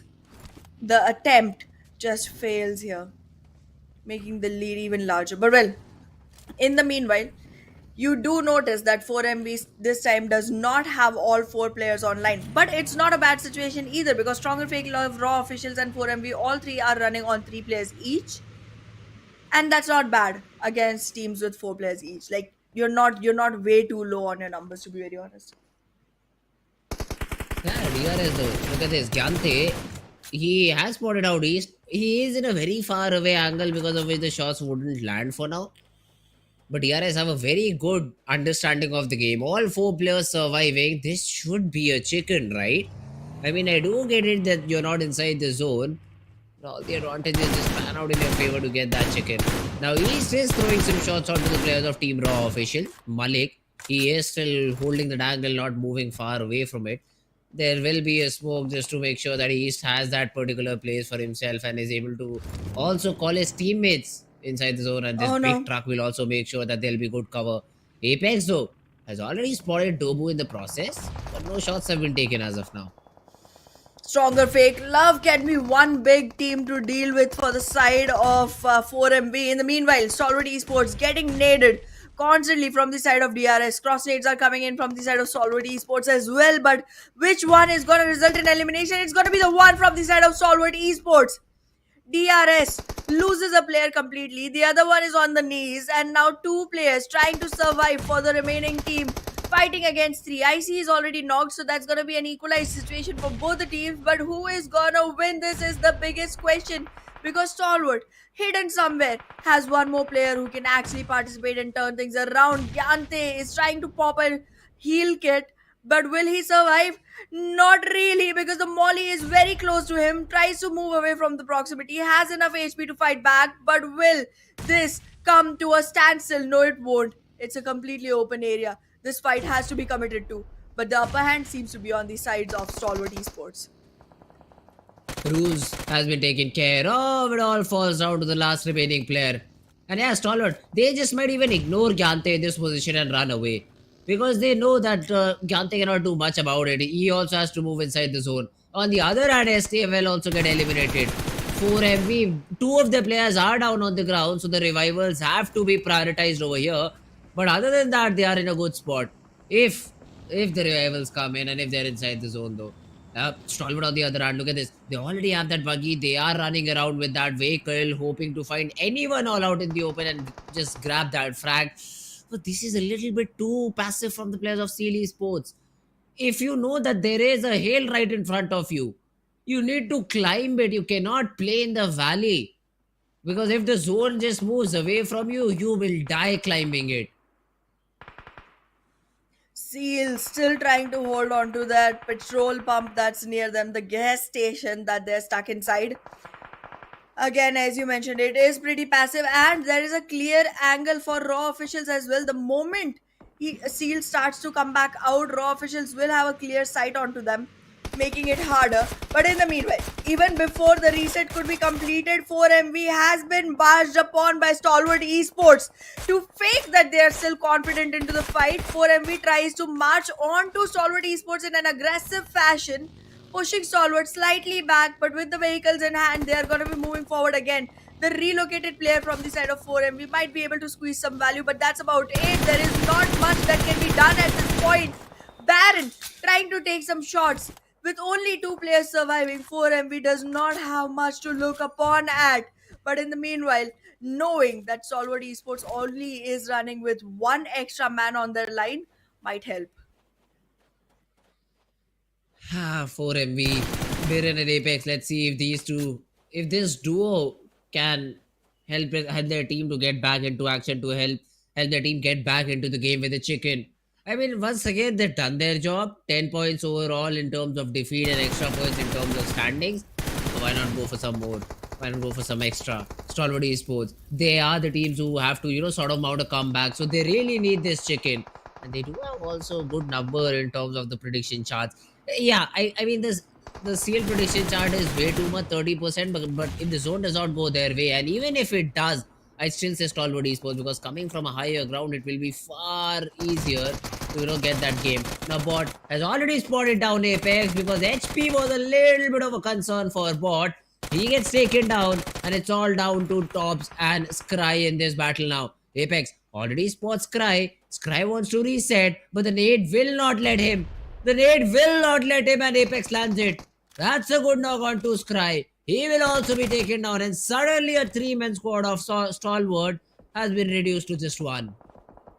Oh goodness, the way 4MV is playing right now, with the circle still being slightly outside of reach, 4MV will be able to go ahead and actually acquire that revival as well. Now it's a 1v1, v2, v2, v4.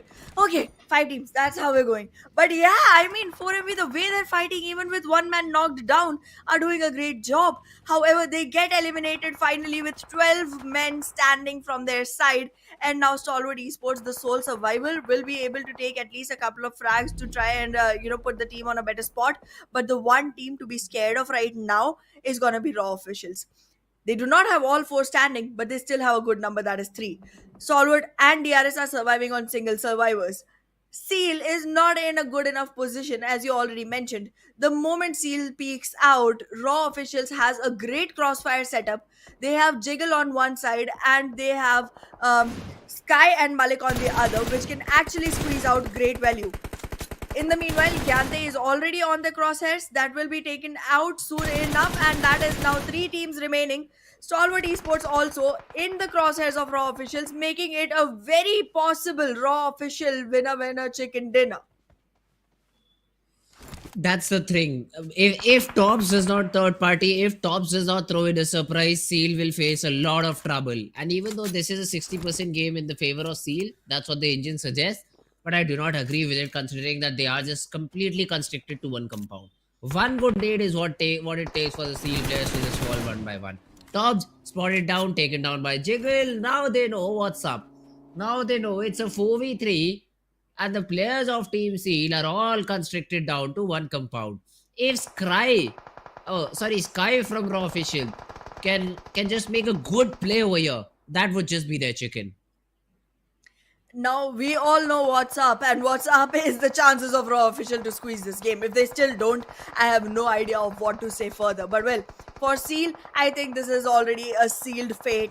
They are not going to be able to make it out of here. The moment they peek out, the moment they try to invest in a fight, they will be taken down by Raw officials. The players are definitely very far scattered from the side of Raw officials. The revivals are going to be difficult, but that is the question, if it comes down to revivals in the first place, because I feel like, considering the height advantage that Raw officials have, the support that Raw officials can provide from 3 different directions is going to be good enough for them to squeeze this fight into their favor. And if they do, it's going to be what? 12 defeat points, and with that 10 victory points. That's a huge number for Raw officials considering they're on the top of the second page and soon to be a part of the first page in no time at all. Now this is the ninth zone. This is where both these teams have to just constrict towards the center. But Fearless gets that first knock onto Sky, and suddenly it's a 2v4, which just should go in the favor of Team Seal. Now it's very difficult for the players of Raw Official to make a move because yeah, Malik has a good angle up top, but he will be forced out. He will be forced out of there with time and Seal. They could be able to capitalize on that. Malik though with a nade is able to take down Scooby. So he brings down the number, but still the center of the zone being occupied by CD Sports. The zone will move very slowly towards them, whereas Jiggle will essentially be forced out. Will be forced to get away from that angle, and even Kirito has started his revival. So with all these tracks to their name, CD Sports for me have secured that chicken dinner. Well, a game that was supposed to go towards Raw finally starts to look like it's going towards Seal. But wait a second, that nade converted way too much value for the side of Raw officials. Now they have enough wiggle room to actually jiggle out of there, and Jiggle could not be spotted with a complete array of smokes deployed right in front. He is going to be able to move much faster and march right onto Seal Esports.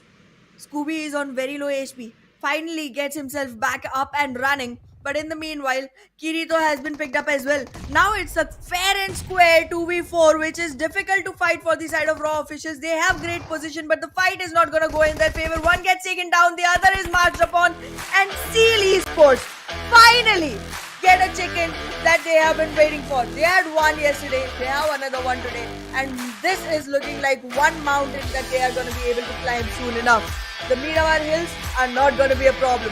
That has been surmounted by Seal Esports with 9 eliminations and 19 total points.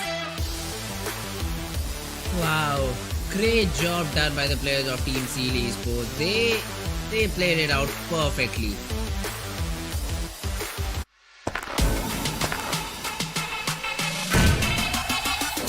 Make it clap.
Alright guys, welcome back after the break. Me and Ahana are back at it again. Now, this game number 2 was interesting. The map of Miramar, the only Yes. map. Thank God, because I don't like Miramars at all. Even good. I mean, Series Sports were able to get the chicken.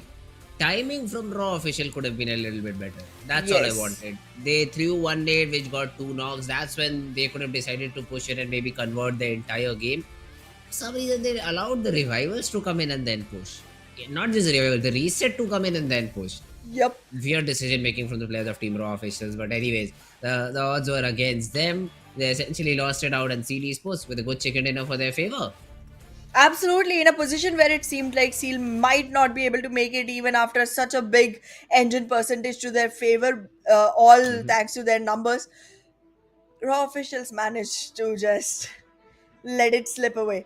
And that's going to be Yes. damaging them quite a bit because it's a 4-point difference that comes in position when you are not winning the chicken and you secure yourself the 2nd position. But oh my, am I impressed with the way Seal started to make their comeback into the game. Even though Raw officials did not get the victory, they have definitely been able to secure themselves a spot onto the first page, I'm pretty sure. But then again, there's Stalwart Esports. pretty well done, but still short for the victory. But then there's also 4MV. I'm so sorry that we keep repeating the same exact name over and over, but the performance has been just impeccable from that team. Yeah, this time though it is, as you said, a player from Stalwart Esports. That's action. But yeah, Stalwart Esports as a team, they also showed up in this game. They were able to get good number of good number of points overall in the entire game. That's why you can see them over here. We talk about the top players overall too. 4MV, 4MV, Apex and East. Both of these players combined got 9 frags. Once again, a great game for 4MV. Absolutely, and the same can be said about Stalwart Esports as well. Tops and Action combined get 9 frags. But well, stronger FAKELOVE Dobu will also have 3 frags to his own pleasure. But well, I mean, this has been one of the games which was pretty dicey till the end. Wasn't very clear who is gonna win this. And when games go like that, I don't feel bad about missing out on the prediction. It's fine. Surprise me. Surprise me. Ah, that's true. No, but I could have gotten 1 point on the back of it because I predicted Soul. I mean Seal Esports Stalwart. to get that get that chicken. So that's something I really wanted to get. Now the prediction this time, but I don't know why our producer did not ask for it. But yeah, we have Seal Esports on top, 19 points to their name. 4MV got 15 points overall. Now that's again a very brilliant game, not just a good game. That's a brilliant game for the players of Team 4MV. Stalwart Esports on the other hand, 14 points. Raw Esports as well, 14 points to their name. But the other teams, they were not up to the mark, I'd say. Mabetex, they had such a brilliant start. And even after that, they were not able to convert the game. These are some problems that these teams have faced. Probably will play a little bit better towards the next phases or towards the next maps of the entire tournament. Hopefully.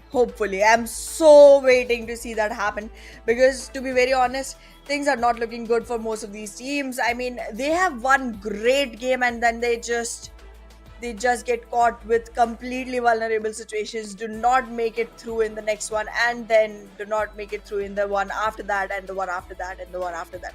That's what's happening. You have one good game and that's about it. You're like a one-hit wonder, and that's not what we're here for. We want to see the one that endures through all 3 weeks of league stage, makes great position in the bonus matches, and wins out on the last finals as well. That's the hunt for. You cannot have one-hit wonders for that. But well, we still do have one more Erangel before the TDM. But well, TDMs are gonna be a whole different story. But yeah, that's definitely something I'm waiting for very much. Yeah, well, the map of Erangel, the follow-up map of Erangel, plus then the TDM. So yeah, it is going to be a fun day, fun Saturday, I'd say. But yeah, fun is going to be on Sunday because we'll have one bonus game extra as well. That's where all these teams, not all these teams, only top 12 teams will be fighting it out against each other. So yeah, it'll be interesting. It'll be fun to see how that particular game goes. But yeah, for now, 4MV, should we just talk about them, or is there some other team who can really, put some things on the board and maybe throw in some contention? Overall standings is something that we'll still have to see because I'd say Seal Esports in the previous game getting that chicken, they will push themselves a little bit up maybe towards the first page, but not in top 5. So that's where the problem lies. Top 5, getting in top 5 is where the problem lies, I'd say. Bonus points again will play an important role. If you're in top 5, you'll get extra points just because of better ranking in week number 1. So all these things have to be taken into consideration. Let's see how this game overall goes. Erangel once again a defaulty map. Some teams sitting it out, the others are playing it over here. I think one of the teams from either Stalwart or 4MV is sitting out from this particular game. So the other team has an opportunity to, maybe if it's 4MV playing, they have an opportunity to increase their lead. If it's Stalwart Esports, they have that opportunity to decrease the points between all these 5 teams that they are. Because the first time I saw them, they were on 5th spot. They probably have gathered up some more points and maybe somewhere around top 3 is where they're seeing themselves. But yeah, NBeSports, another one of those teams which are performing very good. But suddenly the performance has degraded in terms of the previous 2 games. Absolutely. Today we haven't seen NBeSports show up their true colors just yet. But well, I'm not going to give up hope just yet because they are in a good enough position. They're comfortable right now on the leaderboard, and swapping single positions is not going to be that difficult considering someone else is scoping up to you. Let's say the second team and the third team have like hypothetically 10 points difference, and they are toppled. The third team has come back on top. You cannot expect the third team to have toppled them by 10 points. It's going to be like 2 points, 4 points, 6 points, and that's not that difficult for NBeSports to cover up for, because even though right now we are seeing great games coming from some teams, the consistency is something that can only be considered for the side of NBeSports and 4MB so far, because these two teams have stayed on their position constantly through three different days, and they haven't toppled anyone just yet. So let's see how this turns out. And yes, in this one we are going to be seeing 4MB sitting out, and it's going to be Stalwart Esports who is going to have best benefits of that, and NBeSports who can actually cover up for the huge difference that was created in the last 2 games. Now, if you talk about the other game too, I mean, we saw Stalwart Esports taking away 4MB's location yesterday when we saw that map of Erangel and 4MB was sitting it out. Will we see the same thing today again? Because there was another team, I'd say it was STFL or was it JMEX, I do not clearly remember, who was eyeing for the same spot, but as soon as they saw parachutes in the air, they just evaded that location. They just went Yep, away from that spot. JMEX. Yeah, okay, so JMEX. Now, do we see a similar thing happening in this game too? Because I would love to see someone taking their spot. And if Stalwart take military base, who goes over it? That's another question that I have in my mind. I think HVDC is the one that might opt for no rep, but well, Stalwart and HVDC both already hopped off the plane. Neither is going there. This time it might be JMEX's luck, and they might be able to actually secure the position without many parachutes that get in the way. But wait a second, Seal, are you on a whole new level today? Way too much confident? Is that team going towards Nah, nah. military base? No, No, no. no, they're They not. they are towards outside Primos? compounds of maybe military base or Primorsk. Yeah, one of these two areas is what this team is eyeing for. But meanwhile, we had that early fight over here. Uh, is it Zarki. Zarki? What? Yep. How? From which date that did this spot become a hotspot? Today, today is the day. Mark your calendars, guys. Today, Zarki becomes one of those places where two teams go ahead, acquire loot, and then indulge into a fight. Mabetex, great start, already drew the first blood and also buried it deep into the grounds. Now they have man advantage to go forward with. But in the meanwhile, bad intentions trying to become a rotten smell that will get in the way of Mabetex. But not for long, because this smell will be swapped out with air freshener. Just one single player from the side of bad intentions survives. Great start for Mabetex, but then I'm not gonna count on it. I'm not gonna count on it because Mabetex literally has the capability of turning tables around, and mostly not in their own favor. Although the nade is good from Jax, but what it does is it only buys time. The pre-fire around the corner won't matter much, but this player, okay. For a second I thought Leo might just get completely eliminated. He was going for the finishing over there. Won't happen. Mabetex will be able to get 3 frags again early on. All 4 players survive, and even the loot will be in their favor. But look at the play zone towards bridge, and we already see fights happening on the bridge. Yup, and Yetauta somehow survives, manages to walk out of here, and is not chased by Galzin. Making use of that particular indecisiveness on Galzin, the Leo team completely rotates through the bridge, and this bridge camp did not turn out to be any benefit. And in the meanwhile, well, Mabetex takes care of bad intention as well. Oh, frag, JMEX. sneaky. Yeah, well, see, look at this. I mean, Frag, if he wants, if he can control the spray, he could have gotten at least one there. Decides to play the trigger discipline considering he's all alone. Was a good decision. They've also lost Galzain very early on, so just surviving over here makes a lot of sense for Frag, and that's exactly what he's going for. He will survive, does not have a vest, so that's something he'll need to loot and maybe get. So yeah, other than that, all these teams for now are inside the first zone, but moving towards military base is going to be a big question mark. Because if you do so, and the zone goes all the way towards the main island, you would just feel like an idiot. Sure would. But well, as of now, Seal survives, JMEX does not become a pebble on their way. In the meanwhile, JMEX Frag still has to reconsider going back to the team and, like, finding himself the right spots to situate himself at. While the circle, to be very honest, has gone towards extreme south as usual. Military base is completely inside the circle, and everything else is slightly struggling. It's a circle that goes all the way up to school, and that's where the radius ends. But yeah, Primosk is outside. They will have to move in. Seal has already acquired slight some position inside, and they are gonna have a battle soon enough with JMEX. However, one player from the side of Seal, that is gonna be Soulless. He is very sneaky and waiting completely outside, waiting for the rest of the team to participate into fights and give the calls, and then move in to support or just acquire space. In the meanwhile, the teams that I'm scared for are going to be Mabetex, IAWO, and T2K, because all these teams are all the way in Siverny and Zarki and on the northern side of Georgopol. That's a huge run. Yeah, JVX though. Frag, does he want to swim? I mean, it has never gone positive for a team or player trying to swim his way across towards the military base island. Never ever have I seen a team swim and then get a chicken dinner for themselves, or maybe even survive for top 5. I don't understand why all these teams try to swim across when they can always fight on the bridge, which is a better option. But yeah, well, I mean, cannot know much about it. Leo Esports, on the other hand, they are somewhere around Norep, I think. They've already crossed, are looting for themselves a little bit. Okay, not Norep, it's military base. Military Somewhere around base, yep. military base. Maptex, on the other hand, is what I like to see. How do they rotate? Meanwhile, King of Spades, they literally invaded the city and are now enjoying the tier 1 loot. Absolutely, King of Spades is gonna be right in the center of military base. However, Raw officials are acquiring themselves a great spot as well, all the way towards the southeastern edge of the shore. They survive slightly below Novoripnoi, and it's gonna be a great position for them because they have nothing to worry about towards their back.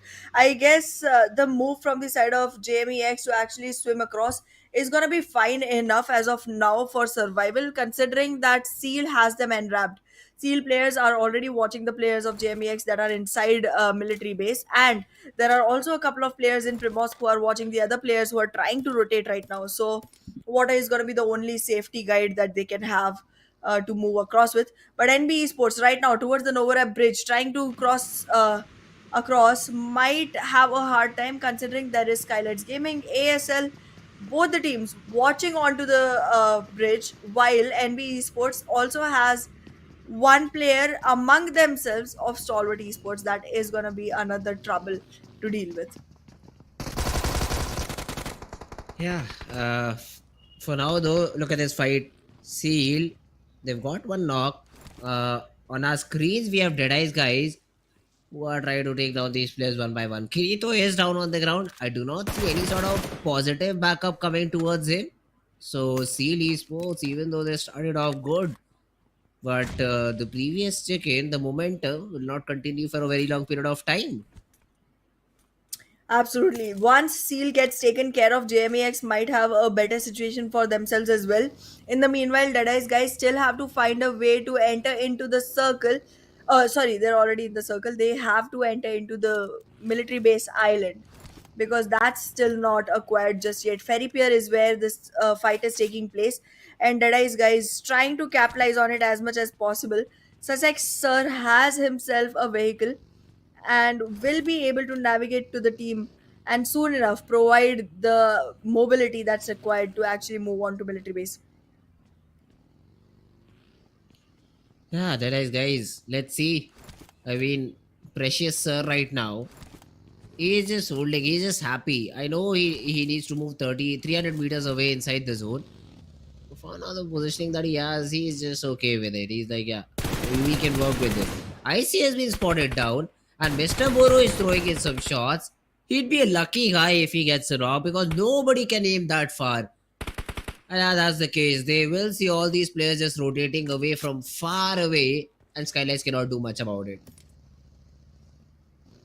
Well, SKYLIGHTZ Gaming is gonna have to hold on to their horses and wait for the fights to come in their range. And as of now, as we were all wondering, Mabetex Esports still only able to acquire their spot until George Paul has a long way to go. Still has to reach at least till school to squeeze this in. And the circle just being very tremendously brutal to all the teams that did not choose to rotate onto the military base just yet, because no area from the main island is gonna stay inside the circle. It's hardly like bits and pieces of the shore that still are covered, but rest everything is gonna be only and only on military base. Hmm. Let's see though. Early fight happening over here. Nima goes down to Sleepy. And yeah, ASL, they will just be happy to get this frag because they've also lost a player. Chari is no more in the game, so any points right now, I think would just be bonus points for them. Absolutely. Acquiring points is all that ASL is aiming for right now. HVDC, don't tell me they're trying to swim across, because they're not in a great position to actually do that. JMEX still has an idea of where the clearance is, and being able to rotate is not going to be that difficult for uh, JMEX or in G, but well, for the side of HVDC, it might not be as good a news. Look, one player already gets knocked down, the other still trying to rotate. And in the meanwhile, NBeSports taking their shots onto Stalwart. Yeah, let's see Fizbert tossing out a nade. It's a good one, but the follow up is even better. I mean, the nade from Scry does not connect, does not give enough damage to get Fizbert down, but Fizbert's nade will do so. Scry has been taken away. I see, tagged up a little bit, so NB Sports have to be very careful with the approach now. NBeSports trying to march right in, does manage one frag as well. There is a knock that will be taken down all the way to conversion. With IC out of the game, Stalwart might have to rethink the way they want to tackle this fight. They have a vehicle, they are trying to rotate out of the bridge, but as of now, they do not have much clearance onto the area. NB Esports completely onto their backs. They have to move out as quickly as possible, and Stalwart is trying to do just that.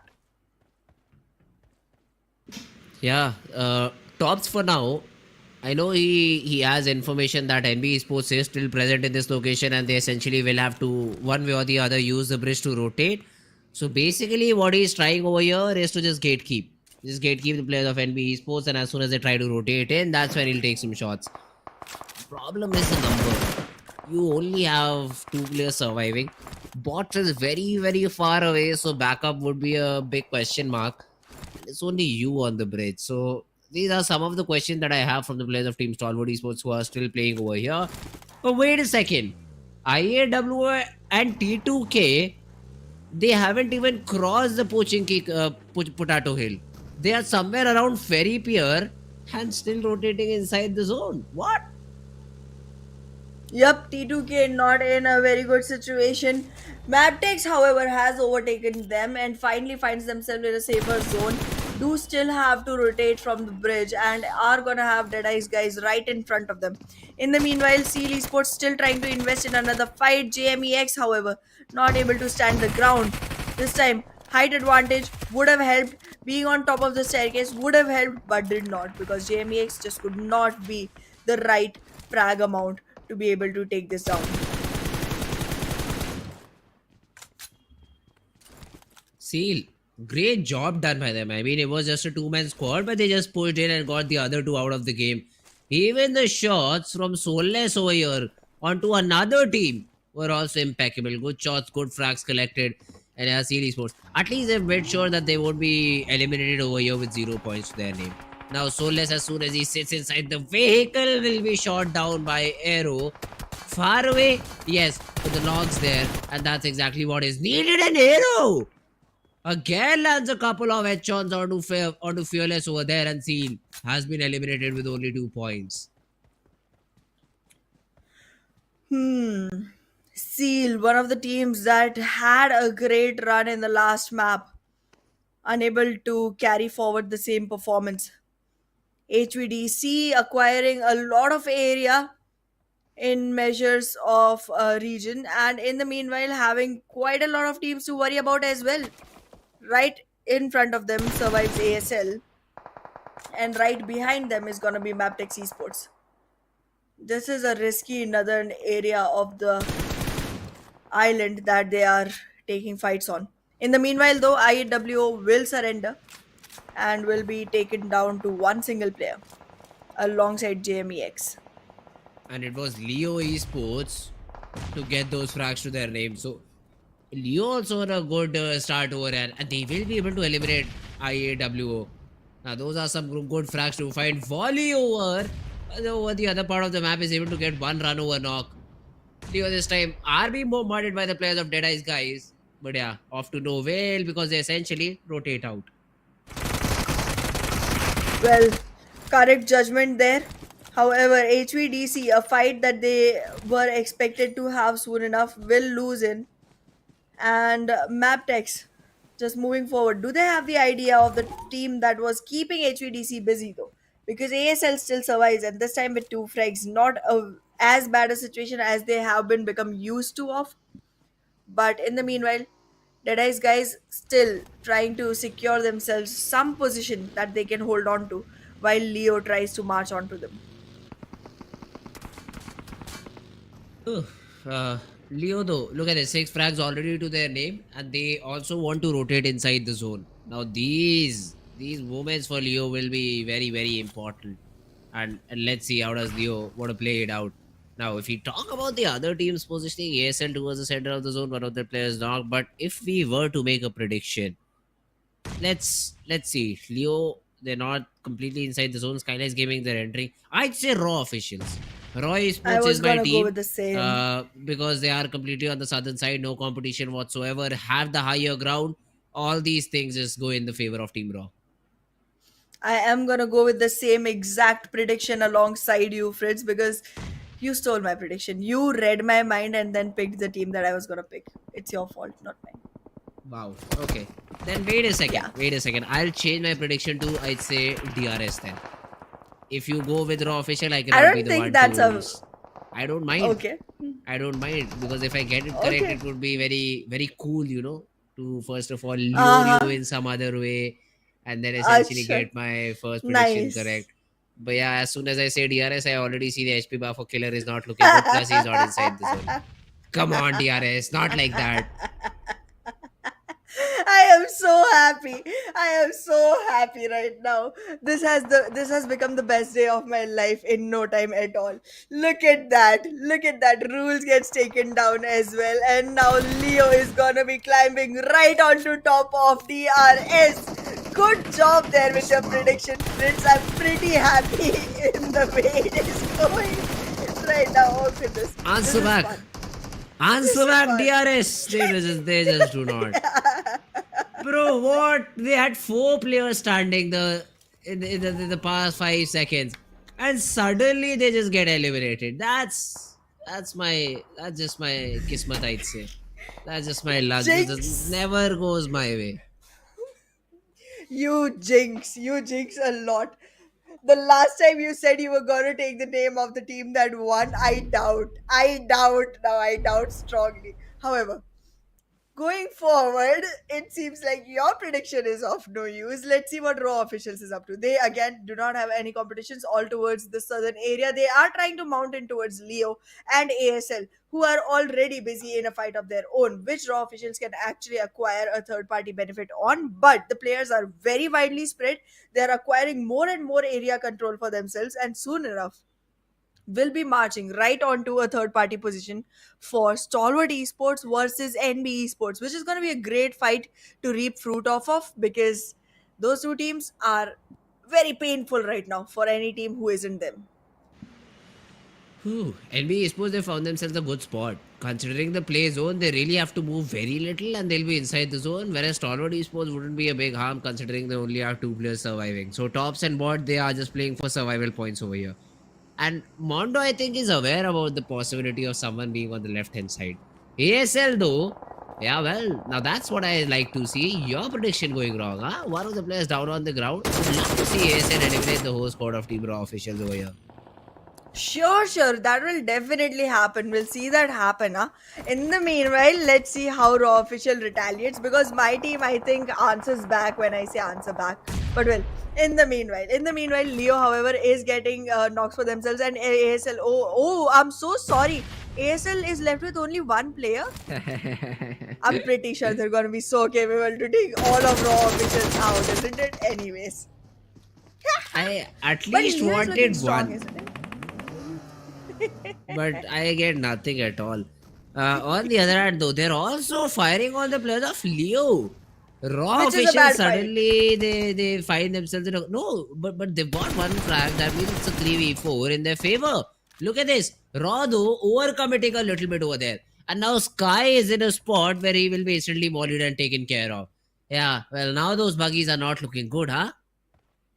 I mean, I don't have much complaint right here because again, Leo has one man shot, and that is gonna be one benefit that Raw officials can reap off of. But wait a second, did you lose another one? They already had another knock coming their way. I mean, Leo is looking very strong right now. Anyways, they have three players surviving. They have 12 frags to the name, and look at the way they're marching in. The confidence on Leo right now is completely impeccable. With another vehicle rolling in, Raw officials is gonna chase Leo onto the spot, but then gets taken down because Leo has been very clever with the lure.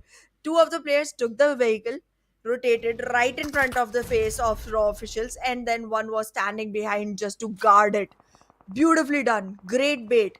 But well, Raw officials still survives with two players on, but is that going to be enough is a big question. However, Stalwart Esports definitely gets taken out completely in the meanwhile. And now NB has two players trying to reset themselves and one solo survivor who can actually participate in fights. Now, this is the position when I wanted Raw officials to actually make benefit of the battle, but they just indulged in the wrong fight at the wrong time.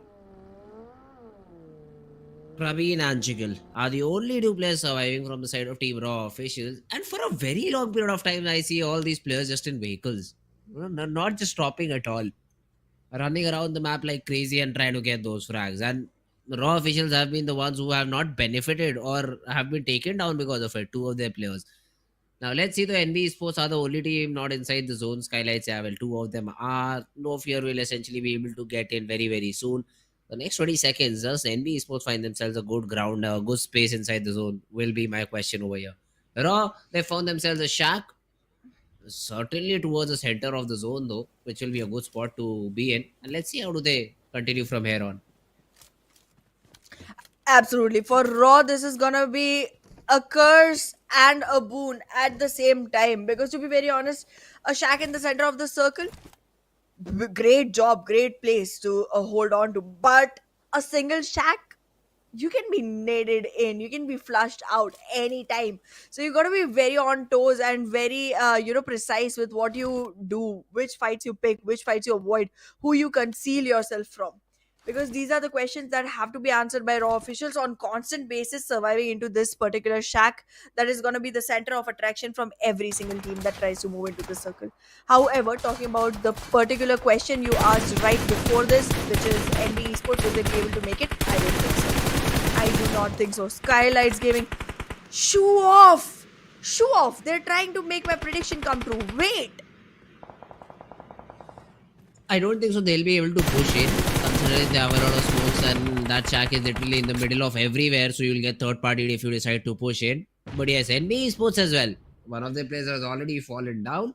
Akash is going in for a revival, but do they have enough time is the question.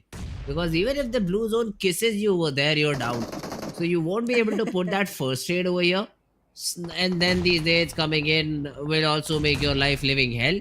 Fizboy gets tagged out. Mondo has been revived, but they are running down the hill. They essentially want to enter from a different part of the zone. So that will be a big challenge over here. Akash has been able to get himself inside, even drops a smoke and finds some cover. Esports, for now at least, they will find themselves a good spot to be in. SKYLIGHTZ Gaming not giving up at all, constantly focused onto one particular team, that is going to be Raw officials. However, with this, they are going to be attracting quite some attention. And if King of Spades try to move in, try to finally start participating into fights instead of just waiting around to let the fights come to them, they might be able to help out raw officials in some way, and also maybe even squeeze in the chicken dinner for themselves. You never know. In the meanwhile, NBeSports providing great support to raw officials by just being the distraction for SKYLIGHTZ Gaming and for Leo Esports. Both the teams are focused on them right now. And even though they do not have much survival chances, they are making it easier for raw officials and KS to survive as long as possible.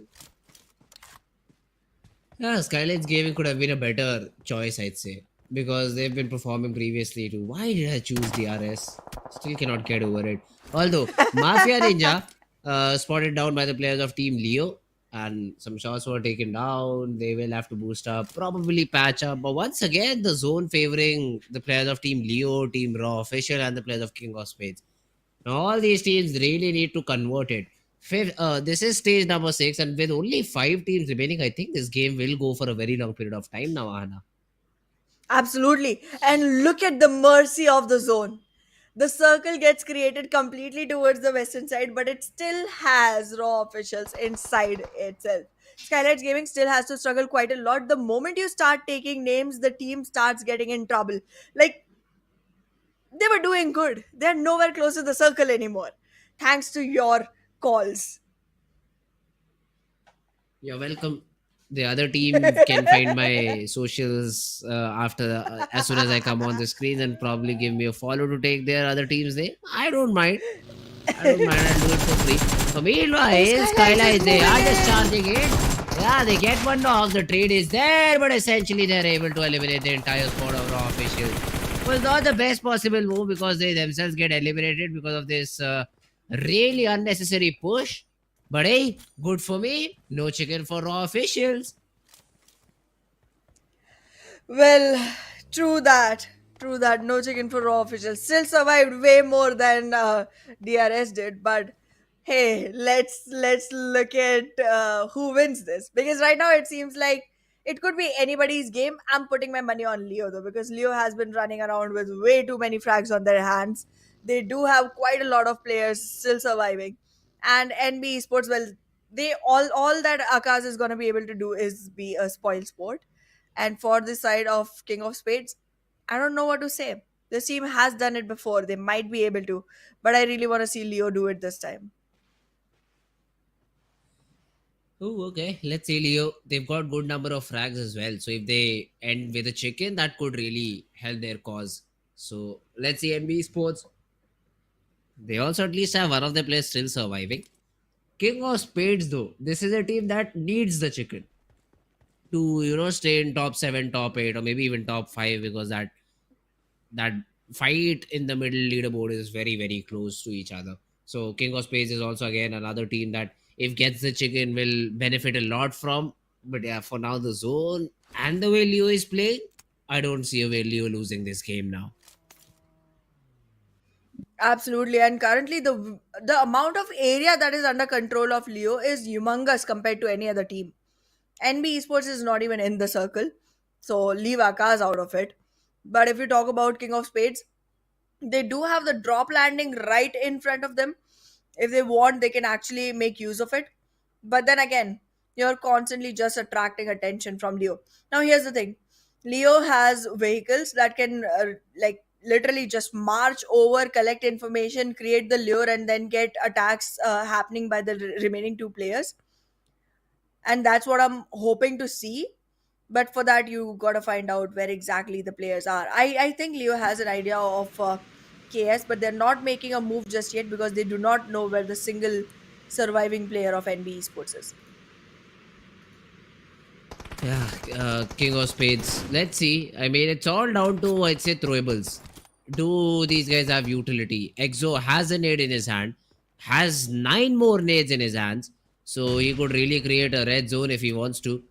But for some reason, he is tossing all these nades out in just one single direction, and that's not where Liquid is. No damage is also being achieved on the back of it. So it's better to not waste all these utility, all these nades. NB Esports meanwhile also get eliminated. So suddenly now both these teams, it's a 3v3. And Mamba finds that opening. Now Nova is pinned down to the same exact tree. Nades. Nades are your friends over here, guys. But I think King of Spades, they just want to move in from the right hand side. XOXOX still tossing some nades out, and Liquid maybe troubled by it. No, not at all. In this particular moment, it seems like XOXOX is trying to acquire as much damage as possible, but in the meanwhile, Leo has been able to go ahead with the reset. Damage is being traded, but right now the utilities are getting drained from the side of KS and not too much use. There isn't much value that can be squeezed just yet. And the circle is slightly bigger than what you would want it to be at this particular point. Both the teams have enough area to survive in, but look at that. The right spray from the side of Mamba will knock out players from Leo. Liquid being the one that can actually participate in the fight. Takes down one. Will he be able to clutch this out? Is that going to be a possibility? He's still trying to find another one. He has no idea of where Deathstorm is. Deathstorm will be using that utility. Goes in, takes the frag, seals the round, and King of Spades will take the victory for themselves.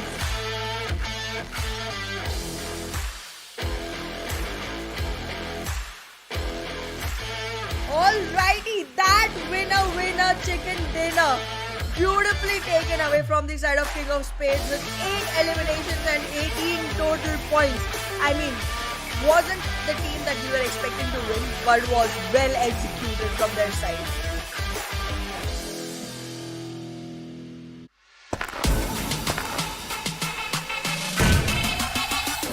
Make it clap.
Alright guys, welcome back after a little short break. Me and Ahana are back at it again with TDM battle now. We will see some stats, we will see everything that you guys want. Also the overall standings too, so that's something very interesting to keep your eye on. But after that we'll be moving to the fun TDM element. Now that's what I'm excited about. $1,000 in prize pool, all these players, all these teams playing it out. Hey, let's see which team wins out today.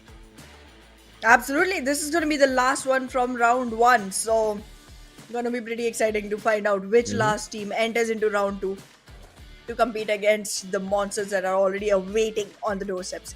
But yeah, pretty fun match till the end. Leo had a great run, but they could not win the last one. Yes, I mean that has been the Must problem. be painful. Yeah, that for sure would be. I think overall they'll be still on top because King of Spades did not have good frags. So Leo Esports, they had a great game. They should find themselves a little bit on top in terms of the leaderboard, which we again will just see in a little bit. So that was a good game. But now after this, if we talk about the regular games, it will be a map of Sanhok. Now Sanhok is literally 70-30. It just goes 30% in terms of skills and 70% in terms of the zone being in your favor or not. Plus even the luck also includes you getting 3rd, 4th, 5th, 6th, I've seen till 7th party. But if you can survive all that, that's after which you can be able to get the chicken. 7th party. I cannot survive 7 individual people. I know. But yeah, in any case, SKYLIGHTZ Gaming out of nowhere has no fear coming up as the MVP of the game with 5 eliminations to his name. Great run for the guy, but I really thought it was gonna be someone from the side of Leo. Did they just steal kills? Does it even matter? I mean, getting MVP does not really matter. So you just getting those frags is what matters at the end of the day. And Slipknot getting 4, Liquid definitely getting 4. They did not steal frags at all. 771 damage, Absolutely. 1000 damage. So yeah, that's one of the things that went in their favor. Mama fucking was Spades also stepped up. 4 eliminations overall. So has been a good week for the players of team. I say King of Spades in terms of comeback. So they did not play very good on day number 1, but after that they definitely have been improving quite a bit. And especially after break, day 3 and 4 have been very good for King of Spades. I completely agree to that. Completely agree to that. And yeah, I mean, in the pool we do have Akash from the side of NBeSports as well. But look at the damage he has. It's 420. And still 4 eliminations. So, okay. I see ya. But in the meanwhile, yes, with only 4s and 5s coming up on the top players, I'm wanting to see Sanhok happen soon enough. Because numbers change a lot there. Yeah, that's true. I mean, numbers really change a lot in the map of Sanhok. But let's have a look at how many points all these teams were essentially able to get. Leo Esports 20. So as I said, I mean, the number of frags were just too insane for Leo Esports to not get that first position. 20 overall points. We have King of Spades getting that chicken, but overall only 18 points as they had only 8 number of elimination points to their name. SKYLIGHTZ Gaming, a good consistent game. 12 points from this one as well. Yep, NBeSports with that 11 will be able to cover up some of the gap that has been created between NB and 4MV, which will be retaliated for in the next game, which NB Esports is going to be sitting out on. But well, Stalwart Esports, again, a team that we had high hopes from, we were really aiming to see perform well today, has been only able to acquire 3 points. Seal, even after the victory, only 2 points. This is not the best position for these teams, but well, yeah. In any case, now we have TDM, and after that, one more Erangel, and to close it all, Sanhok. Hey, now this is going to be a fun arena battle. I still do not remember the teams because I think we did not look at the brackets today. But we will be, as soon as we jump into the game, we will see the teams. I think it's King of Spades and BIT CMF. Or BIT CMF already played yesterday. Okay, so I know one of the teams is probably DRS. Did DRS play till now? DRS hasn't played yet, but I think so DRS is waiting on the second round. Possibly, I'm not really sure. So we'll have to see. We'll have to see as soon as we jump into the game. That's when we'll get that confirmation. But yeah, before that, let's have a look at the brackets. So we will get an idea about which team is going to play today. The very first, very only, whatever you want to say. So it's King of Spades versus Janmara Elementrix. Now that will be a good game. Considering the positions, I'd say King of Spades will have an advantage, but JMEX, individual brilliance, let's see if it can help them win at least the TDM games. Well, yeah, we'll find out, because whoever wins here is gonna have one very tough fight, because you can see who they're gonna fight against next. It's gonna be for Miracle Vibes. Not an easy team. Not when it comes to generic matches, not when it comes to TDMs. Not at all at any point of time, because whether you call it teamwork or you call onto the individual brilliance, they just have all the boxes checked out. Yeah, that's true. I mean, 4MB as a team is a very, very strong team. But yeah, guys, let's jump into the battle. JM versus KS, and let's see which team comes out on top. As of now, it seems like JMEX already being shot at by the players of King of Spades, but still no conversion. Even after such high damage, JMEX becomes the team that is able to squeeze that first blood in. And I have not seen any other TDM go so slow in the beginning itself. But let's enjoy this one with more leisure on our hands. King of Spades still trying to find an opening, but JMEX from both the sides trying to squeeze Mamba in. But Mamba now will be able to recover himself and fight back. Will that retaliation result into much? We'll find out once Mamba starts getting numbers for his own. In the meanwhile though, nobody on the map anymore. He took a frag and then got traded out instantly.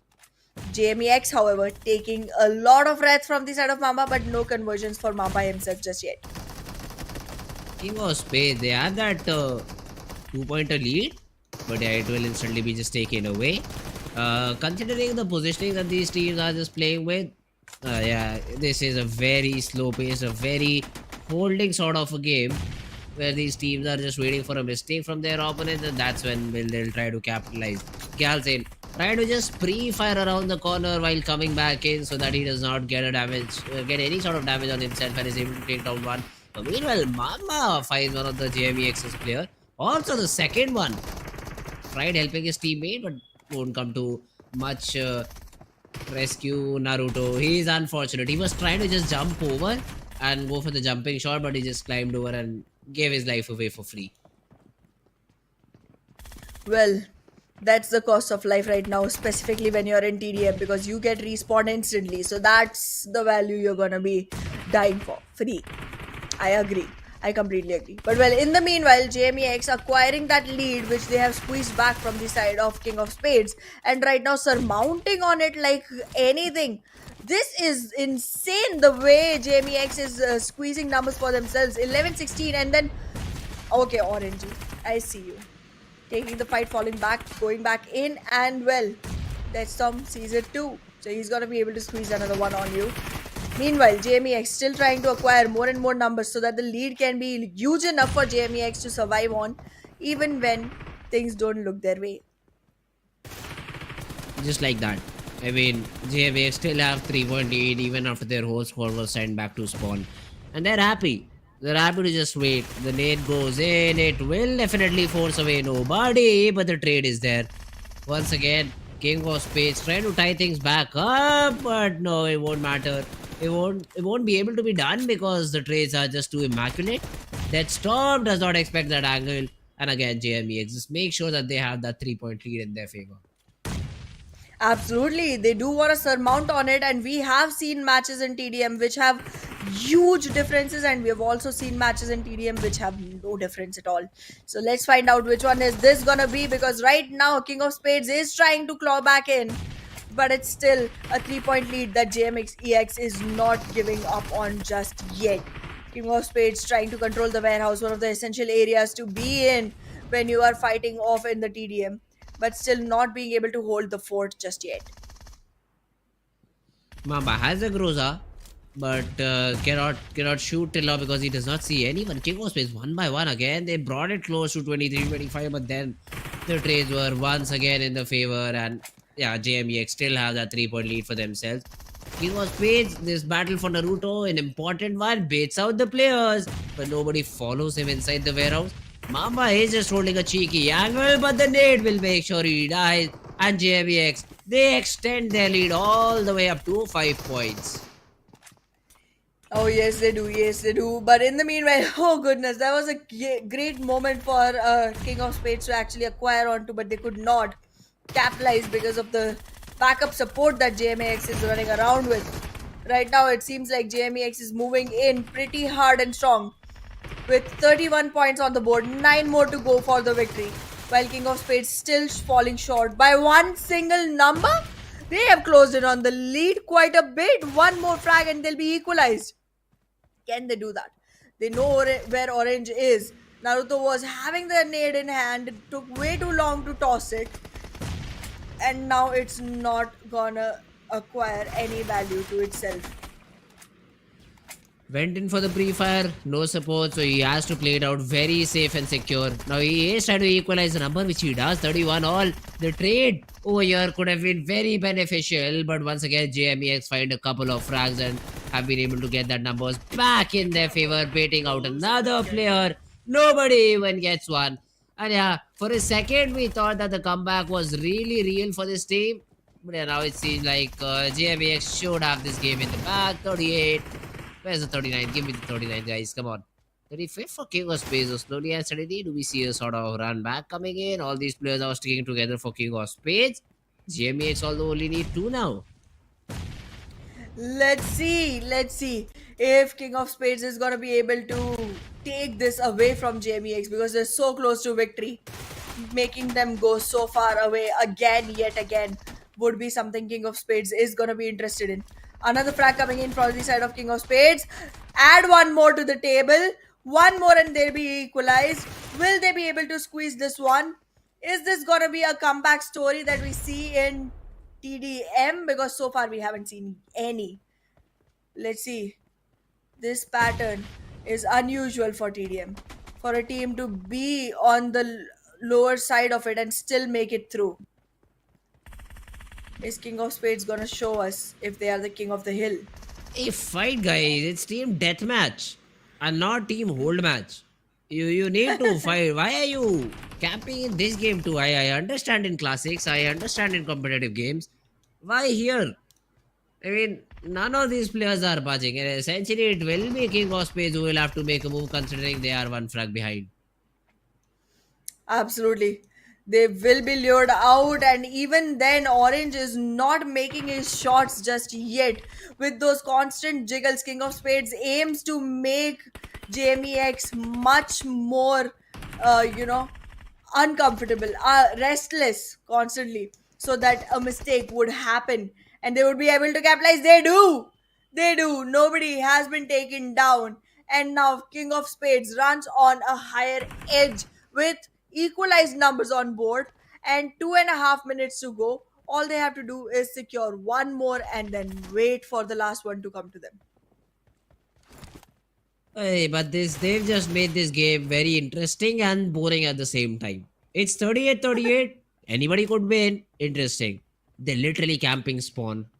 I mean, KS is not even coming out of their spawn over here. Both these players just holding trays, one player holding logs, the other one around container. Now finally Galzin makes a move and has been punished for it. King of Spades in the lead, but the equalizer is there from Orange. 39 all, and it all falls down to this fight probably. Nobody! It does not matter because King of Spades Mamba will be able to land the final blow and take away the victory from the hands of JMEX. Well, even after having the most number of frags in the whole lobby, JMEX does not make it. Like, the top fragger was from their side, but King of Spades is going to be the one that walks into the fight with four miracle vibes. That is going to happen soon enough, I guess, next week. Actually, next to next week. But yeah, in any matter whatsoever, King of Spades wins this one with one single point. And we saw one fight that has resulted into a comeback. We haven't seen any yet that could do the same. Ah. But Wow. Yes, it was an interesting game over here. I mean, the way that this team played, it's a phenomenal win. Not a phenomenal win, it's a good win to achieve. King of Space finally able to put the final nail in the coffin, get their 40th point. Now has secured a fight against 4MB. Yeah, you try camping against 4MB, there'll be a DBS in your face. That's what I'll tell you. That's how they like to play when the teams, just camp a little bit too much. So that strategy won't work against them. Now, off with the TDM now. We will be jumping into the game of Sanhok very, very soon. And now Sanhok, your prediction, Anna. Which team do you think is going to come out on top? I think we're going to be walking into Erangel if I'm not wrong. Sanhok is the last map? Yes. Oh. No, I mean, okay, then probably. What is your prediction for Erangel? Okay. I know that 4MB has been doing great. Okay. But I don't think today is one of the days where they get themselves a chicken. I'm really, really hoping that NBeSports is able to squeeze this one out. But that also depends on whether or not they are playing this one. I think last map is the one that they sit out. They belong to Group A if I'm not wrong. Okay. So yeah, that's going to be one team that I'm going to have my sight set on. Otherwise, I am going to wait for Raw officials to show me exactly what they could not the last time. Okay. Raw officials or NBeSports probably are the two teams that you're looking out for. Alright, let's see. We'll have a look if these two teams are able to perform in the way that their fans and Ahana expects them to.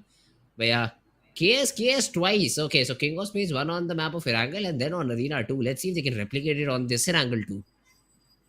Well, we'll find out. We'll definitely find out. It wasn't a game that was supposed to be won by KS, but they did because Leo, after such a hard work, after such a rigorous run in the whole map, could not really secure themselves the chicken that they wanted. Feel slightly sad about them, but then again, it's definitely one of those situations where you just cannot blame anything. It just did not fall in their favor. However, they did top the tables anyways, so good for them. Yeah, well, that's true. That's good for them. But now coming into the map of Erangel, it will be an interesting game. I already can see the players have already joined the lobby, so we will be jumping into the game very, very soon. Now this third map of Erangel overall, where do we see the plane path is again another big question, because I for some reason cannot see normal zones being formed. once it just goes completely down south, once it just completely goes down west, once it completely goes down north. Yeah, east is still left, guys. Yeah, PUBG God, if you're hearing me, just throw the zone east. Make Lipovka the center of the zone and let all these players, just loot in Lipovka and maybe fight around somewhere in the waters. That's what I want, a water final zone. That's the only thing that's left, it feels like. Or maybe a spawn island zone, but I think that won't happen. Water zone even has a better probability than that. So yeah, water zones is something I'm really looking forward to this time around. I still did not get my Yasnaya zone just yet, so I'm gonna wait for that one to happen. A very generic, easygoing Yasnaya Polyana centralized zone overall. Okay. But let's see if that's gonna be something that happens. And if it does happen, are the players gonna have an easy time entering into the circle, or is it gonna be a tough call? Because it will depend really a lot onto the flight path and the way that it functions. Alright, let's go. Let's jump into the battle. Seal, DEADEYES. I can see all these teams over here. Stalwart Esports as well. Neo 2, 4MB in the action back again. So that military base won't be empty for a long period of time. Nowhere is also on the card. So Stalwart, do they go nowhere or do they still go for their query spread? That's my biggest question over here. I think Novarep is gonna be the call for Stalwarts because they do want to close in on the lead between 4MB and considering that Quarry is gonna be slightly farther reach for any team that tries to go there, it might very well be a situation which favors Stalwart if they go towards Novarep itself. But well, as of now, it seems like T2K again trying to stay on to shooting range. We are not seeing anyone towards Zarki because I8WO is not playing this map. So that's gonna be an empty space that can be, fought for. In the meanwhile, we are seeing bad intentions trying to go in towards Stolber. If they do get there, let's see how far they can pull the match because it's all gonna depend on where the first circle is for us to find out if a team is gonna have particularly difficult time trying to navigate in. Wait a second. What are you waiting for? 4MB finally took the leap of faith. Yes, they did. Okay, I am seeing the Venom leaping at the same exact spot, but they are going towards the northeastern side of the drop, so they are going to be going towards Milta. And finally, goodness gracious, we are seeing a centralized circle. Everybody can celebrate right now because no team at all whatsoever is going to have a hard time trying to navigate into the circle. And that's something every team has been waiting for. And I feel so sad for teams of Group B because they're sitting this one out. The one time Erangel gets a good circle, they're not able to participate. It includes I8WO, it includes NBeSports, it includes Raw officials as well. So both the teams that I was putting my money on are not going to be playing this one. So all right, let me change my position soon enough. But yeah, I mean, a lot of teams that had a great opportunity are not going to be here. Wait a second, what is happening? The game has just begun and Stalwart, as expected, are going to be marching right onto the faces of 4MV, and with the machete they secured one. Oh no, East, you're going to be taken south with this one. Stalwart, great start, and every single team in the lobby is gonna be thanking their lucky stars for having landed into this particular map. Stalwart has made things easy for every single player on the lobby. But yes, it's still gonna be one player surviving, that is gonna be Apex from the side of 4MV. He is gonna be hunted down, but I think he already secured himself at least one weapon to be able to take the fights. Not really sure if he's gonna win any of those. But currently, it seems like Stalwart is also lacking on intel. They haven't been able to find out where exactly Apex is. Until they don't, Apex is safe. But yeah, in the meanwhile, bad intentions completely scattered around Kameshki, Stolber, and even the southern regions of both these areas, completely covered by bad intentions with a huge area to loot upon, to acquire, resources from. While if you talk about HVDC, they are being pretty concentrated in one single zone. Mm-hmm. And if you, the drops have been very interesting, and that especially that first fight, 4MV just losing it out and only Apex surviving. So 4MV does not have a fun time over here. And Stalwarts, yeah, they are happy. They for sure are happy. 3 frags to their name. Great start to the game. Let's see how do they continue. It's finally a very mid circle where Pochinki is the center of the zone. Thank you so much, PUBG Boss, for that. And these teams will finally take a sigh of relief that finally we can play a normal game from here on, because predicting for these teams probably will be a little bit easier.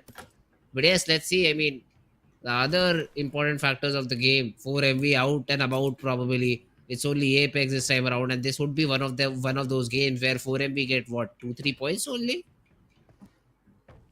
Might very well be. And a cover up already came in from the side of NBeSports. Last game, they acquired themselves 11 points. So that's good enough start for NBeSports to actually close in the gap that they have with 4MB. And the way the game has started, I feel like because both of the names that I did predict for Erangel are not going to be playing this one, I feel like Stalwart might be the one winning it. Ooh, okay. Stalwart Early call, Esports. but believe it. Okay, so Mr. Producer, I'd like to point it out that Anna has already made a prediction. So even if you ask for the prediction in the 4th zone and we have one player of Stalwart Esports remaining, her prediction remains the same. I did not make it. Wow, so you I get still to switch it. I still You will get have to a switch chance. it. I never Wow. made a prediction for this game. You just made it right now. No, you get to switch it even yesterday. Even the last game, you switched your prediction after naming it. And now That I was don't get the because we chance. cannot have same predictions. That's the unwritten rule. Nobody said that. Nobody said That's that. an unwritten rule. That's why it's unwritten, because nobody said it. Anyways, we're gonna respect the producer. He's already said no predictions that are mentioned before the ask will be counted. That's So yes, I have another chance to predict. no. But well, Let chat tell that. I'd still say you predicted Stalwart. Okay. You know what? I'll predict Stalwart is if they are alive at that point, even if it's one single player and even Let's go. that player is inside a fight and almost about to lose. I will still Yes. predict Stalwart if they survive to the point where the producer asks for the predictions. Until Finally. then, let's focus on to the game. And yeah, look at There's Deadeye's not much guys. to see Great right now. position. I feel like there is. Okay. Deadeye's guys has great position. Uh-huh. However, it's also the center of attraction for every single player that is going to be entering in, because once Bad Intention starts pushing in, if they scare Stronger Fake Love a little, then Stronger Fake Love will also start to try and move away. SKYLIGHTZ Gaming is already making their way to school, and well, HVDC also wants to learn more about direct and alternating current. So they might be found in school as well. And these teams could be pressuring Deadeye's guys quite a bit. Again, a team that is supposed to be bringing themselves a chicken soon enough is going to have a lot of trouble trying to stay there. And Leo, with that impeccable run in the last game, I am scared to be around this team right now. True, that's true. Early fights for Leo this time around will be for sure feared. HVDC though, do they fear Leo Esports? Now that's the biggest question. If that fight occurs, if that fight happens, I mean, Deadeye's guys also will hear the shots and probably be interested for a third party. Let's see if those things really do matter over here or not. Deadeye's guys, they're happy. I think they're around where? School region, probably around apartments is where they've positioned themselves, and that's a good position to hold. After a very long period of time, I'd say that position has become available, because for the most part, the zone was not even going there. But yeah, for now, they can just drop in, they can just sit there, and let's see, Deadeye's guys, how do they want to continue the game? Well, we'll soon find out. In the meanwhile, Stalwart Esports still not going into the circle just yet. Finally, the vehicles are rolling in, and with the wheels on this bus going round and round, we might see them going all the way towards Milta, which is an evacuated place right now. Even though it is inside the circle, no team has decided to stay there because everyone is attracted towards the center. So that's not going to be very difficult for the side of Stalwart Esports. However, Seal, I mean, I get it. It's the first zone. I get it. It does minimal damage. But I guess if there isn't something so important going on already, maybe move out, maybe relocate. Because why do you want to waste your medics in the process?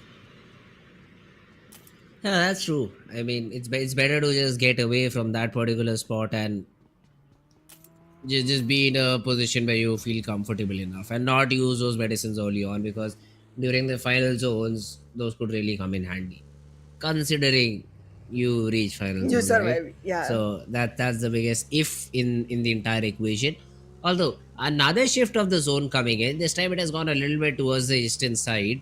Now school still remains inside. Majority of these teams could be seen engaging, or I'd say concluding towards the center of the zone. And let's see, I mean, DEADEYES will have a lot of party to attend if everyone just comes out towards those apartments over there.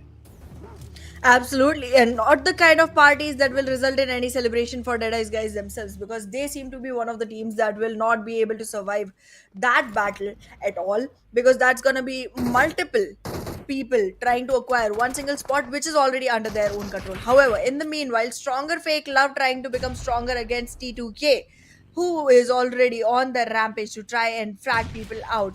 Dobu has been taken down, Stronger Fake Love surviving in only 3 players right now, while T2K still has all 4 on board with no damage soaked in at all whatsoever, forcing Bekujin to just evacuate the region with damage soaked in constantly. While Leo, again, I told earlier as well, this is going to be a team to fear, but HVDC just not getting scared at all and delivering their own electrifying performance against Leo. Only Yet Out and if Yet Out and Slipknot played together, they could have been able to take down the entire team because look at the HP bars. Rogue, Aero, 1 HP each. It was just the two men assassination coming in from the players of Team Leo that dealt such big amount of damage. And now Slipknot has also been spotted down. Nades being thrown his way, he tosses a few smokes, runs away, tries to survive, but for how long is the biggest question because I already see HVDC committing to this compound and probably hunting this last player of Leo. Well, HVDC already has an idea of where the player is. They are trying to march in and move in onto Leo. Slipknot is gonna be able to slip away from HVDC, but will he be able to slip away from bad intentions? Because they too might have some intentions of fragging this player out. With nades in hand, he will be able to buy himself time, but that's all he can buy. His life is not gonna be up for sale. He's gonna have to survive with his might. In the meanwhile, I think already IHC has started shooting on him, and all this gunfire is gonna be attracting attention from the side of bad intentions as well.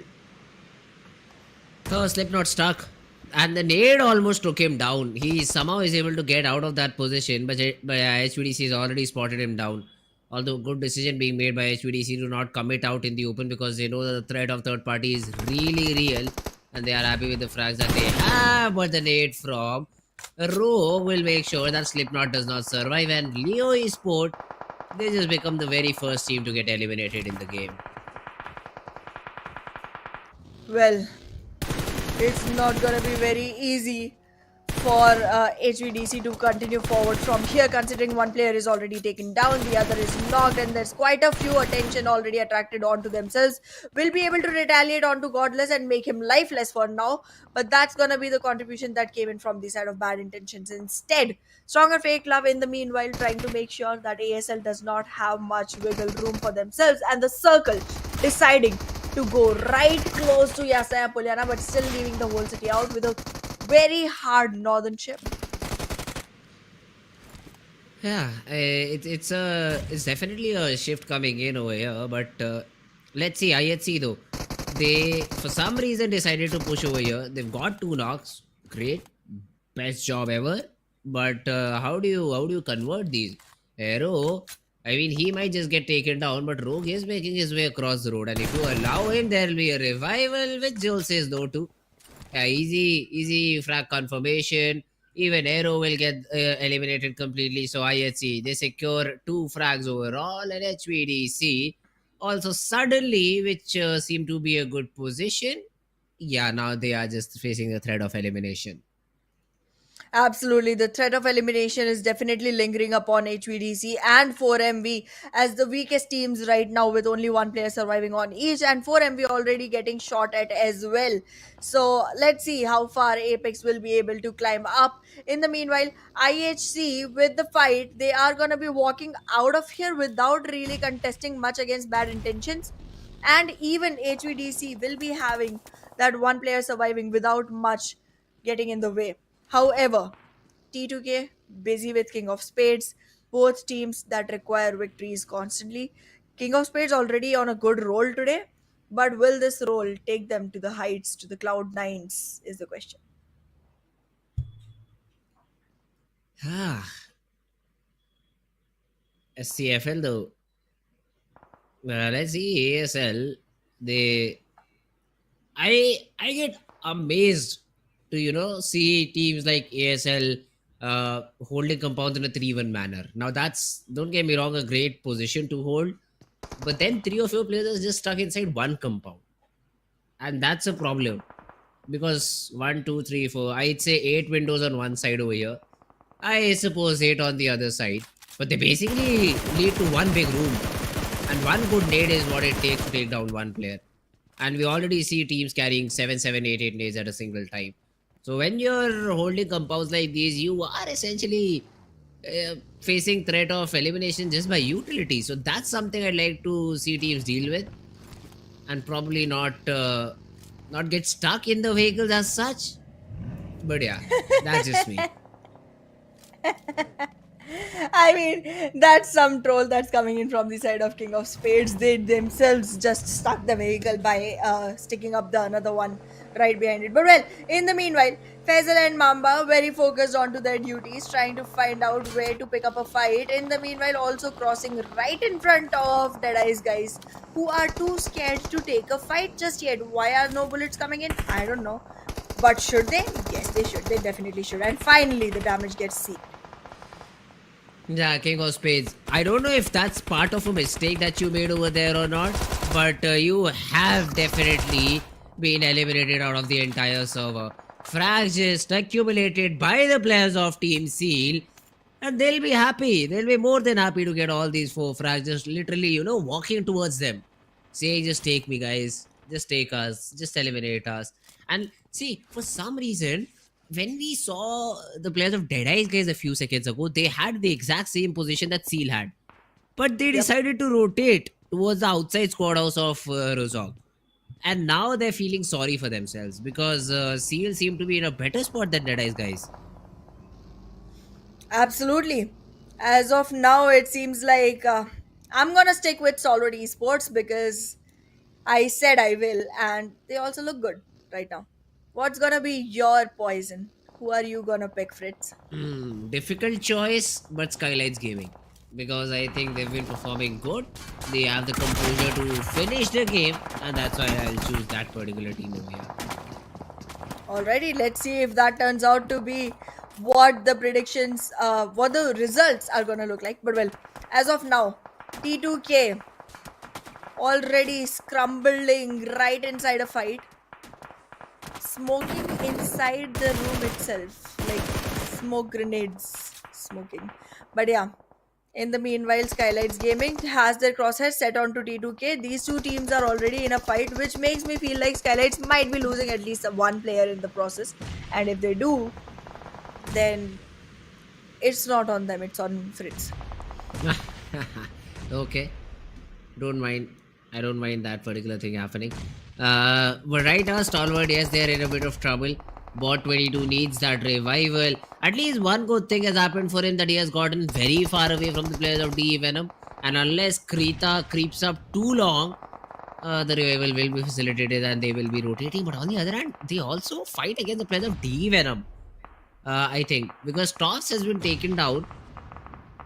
Was it by SKYLIGHTZ? Was it by ASL? I don't know. But yeah, Stalwart, they do not seem to be in a good position at all.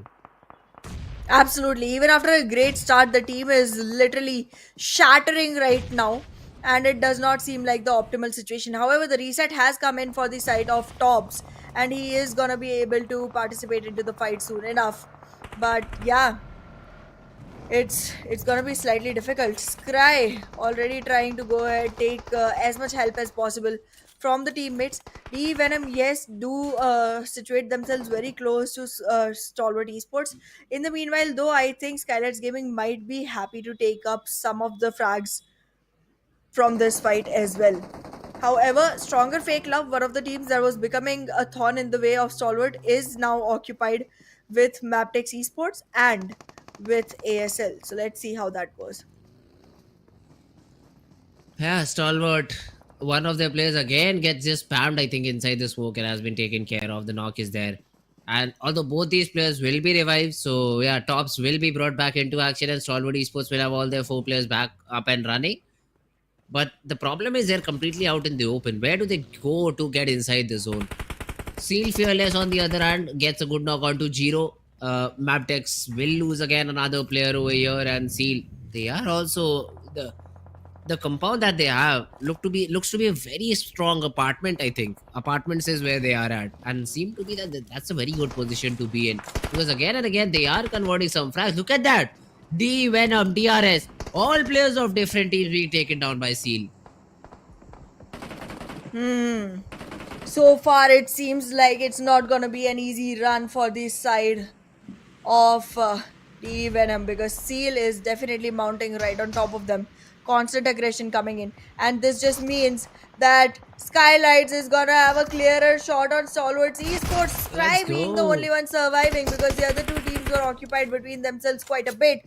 Your teams have sworn to pick up onto my teams, and that has been something that we've been noticing for a really long time, but it's fine. It's fine. I'm happy if you get something, but well, I don't think you will. Look at that. The aggression comes in, and now Stalwart is out of the woods, but SKYLIGHTZ is losing players. Yeah, Seal has also been in a very precarious situation. The revival is coming in, but Rambo seems to be pushing in with a shotgun, and he finishes one of the knocked players out. Now, only if you left the revival and went for the frag first rather than, just baiting out your teammate in that position. Now it's all out to Riley, and Riley will be able to get one, and Fearless will be taken down. So D Venom, yes, reduced to just 2, but still are firing on all cylinders. The push will come in from Soulless, and yeah, it's just 1 HP left for Riley, but he still needs a good amount of damage just to be taken down by Scooby and Seal. They will lose 2 players, but will at least survive for now. 9 on board for the side of Seal. Mabetex, Seal, IHC, and DRS, all 4 teams still in the region of school, trying to make sure that they have enough educated guesses of where the circle will be and where they have to move in for the next shot. But yeah, in the meanwhile, things getting harder for the side of Deadeye's guys, because bad intentions slightly trying to surmount onto the situation, and the circle not favoring either of the teams. Still gonna be difficult for BIT and DE, because they both still have to find out their opening into the circle, and once they do start moving in, I guess 4MV will be breathing their last breath. Yeah, because it's only one player standing from 4MB. And this random spam from Rules has definitely tagged out the players on the opponent side. So you have to be a little bit more careful. DRS CMF also just approaching this particular compound where Alex is all alone. He has a very big job to do in front of him. Has been able to bring down Dante to very little HP, but the push just comes in and the frags are there. Just before going, Alex was able to toss a nade, which took down Knight in the process. But yes, DRS CMF, easy job done by them. They will be able to acquire this particular. With that, Deadeye's guys also invest themselves into a fight. 4MB has been completely taken out of the game, and right now it seems like Mabetex Esports and DRS both are trying to squeeze numbers out of bad intentions. These two teams constantly showering their bullets right onto BIT players are making life impossible for the one player who is way far away from the safe zone and still gonna be struggling to find the way in while the circle moves in first. Deadeye's guys also losing players in the meanwhile. I feel like your prediction finally is gonna, because SKYLIGHTZ Gaming seem to be one of the most promising teams surviving in the circle right now. Yeah, that's true. Although DEADEYES CMF for a second, I thought they just might be able to escape, but Leo with the Scarrel and the vehicle damage is essentially able to get all the necessary frags. In situations like these, you needed CMF's DEADEYES's player to be up top in one of these compounds and provide some cover fire. That did not happen, and because of it, these players have been taken down one by one. Now, the zone will play a crucial role, but if it goes anywhere except for these apartments, SKYLIGHTZ, no chance they lose the game, because essentially Seal, DRS and Mabetex will just fight it out amongst themselves. Deadeye's guys are already under so much pressure from all these different teams that they cannot survive for a very long period of time. And SKYLIGHTZ are completely alone in that squad house that they have chosen for now. So I really do not see a way for SKYLIGHTZ to lose this. But then again, the play zone has to favor them a little bit over here. Let's see if that's the case or not. If SKYLIGHTZ is able to get that zone advantage overall for themselves. DEADEYES guys for now under huge pressure, and once again Leo just making sure that pressure is not taken away. The knock is there. They will once again get back into the shack, get those rivals back up and running. DEADEYES guys will survive for now. Well, absolutely will. But for how long is going to be a big question. Even though the numbers look good for the side of DeadEyes, guys, they are going to be soon caught off guard by the players of SKYLIGHTZ Gaming, because these are the only two teams that survive on the northern region. Everyone else on the southern region busy fighting off DRS and Mabetex Esports, BIT surviving players, and SEAL alongside T2K. Every single team just trying to find out an opening. In the meanwhile, DeadEyes guys becomes a prey for no reason at all. They were just holding their ground, and then they start getting buried into the same one. Now look at this. The zone is literally in the favor of DeadEyes guys. SKYLIGHTZ will have to move a little bit, but they'll probably have some cover. But now these apartment teams will have to fight it out amongst themselves. Delta, third party from SKYLIGHTZ. Obviously, if you stand, you will be punched in the face. The nades being thrown in. Soulless will be subjected to rules there, and that's a good one. Now, Seal only had 2 players. So now it's all down to the last remaining player for Team Seal Esports. For how long do they survive? Scooby's nade will take Gyante down. Scooby is tossing another nade over here, so you'll have to be careful. Rules has been tagged up quite a bit. So DRS, they need to reset, they need to take their time, but guess what? They don't have it. They need to move inside the zone. And let's see if Seal, they allow this to happen. Scooby is the only one who can do anything about it. And BIT as well, still surviving. Where are the players of BIT? Do not see them on the mini map, but they are just being taken down one by one. And even are the players of Team Mabetex Esports. Well, as of now, it seems like T2K is gonna be under the wrath of DRS. And T2K might not be able to survive for long, to be very honest, because even though there are smokes that can help them go for the revival, I don't think that opportunity is going to be landed to them as easily, because SKYLIGHTZ Gaming is also surmounting right on top of them. And with that, it's going to be just 4 teams surviving in no time at all, because Seal, with that fall damage, will take some pressure onto themselves as well. And now it is DRS, Seal, Mabetex, SKYLIGHTZ Gaming, and DeadEyes guys. These are the 5 I can see on the map. Where is... Okay, never mind. 4. Never mind. It's gonna be 4, yes, because Seal got taken out as well. Now with that DBS, let's see how much Delta can squeeze in. Inside the apartment, it might work. SKYLIGHTZ, they really have a good position inside the zone. Plus, this Mabetex and DRS fight will essentially give them the advantage. Delta tosses a nade, takes Leo down. Volley is still remaining with quite a good amount of HP, but the trades are happening. The third party is also there. Slayer has been able to get 1 knock, but Delta will be completely taken down. Nima as well has been taken care of. No Fear gets that counter knock onto Precious Sir, but the zone, look at that. Mafia Ninja has been able to get inside the zone.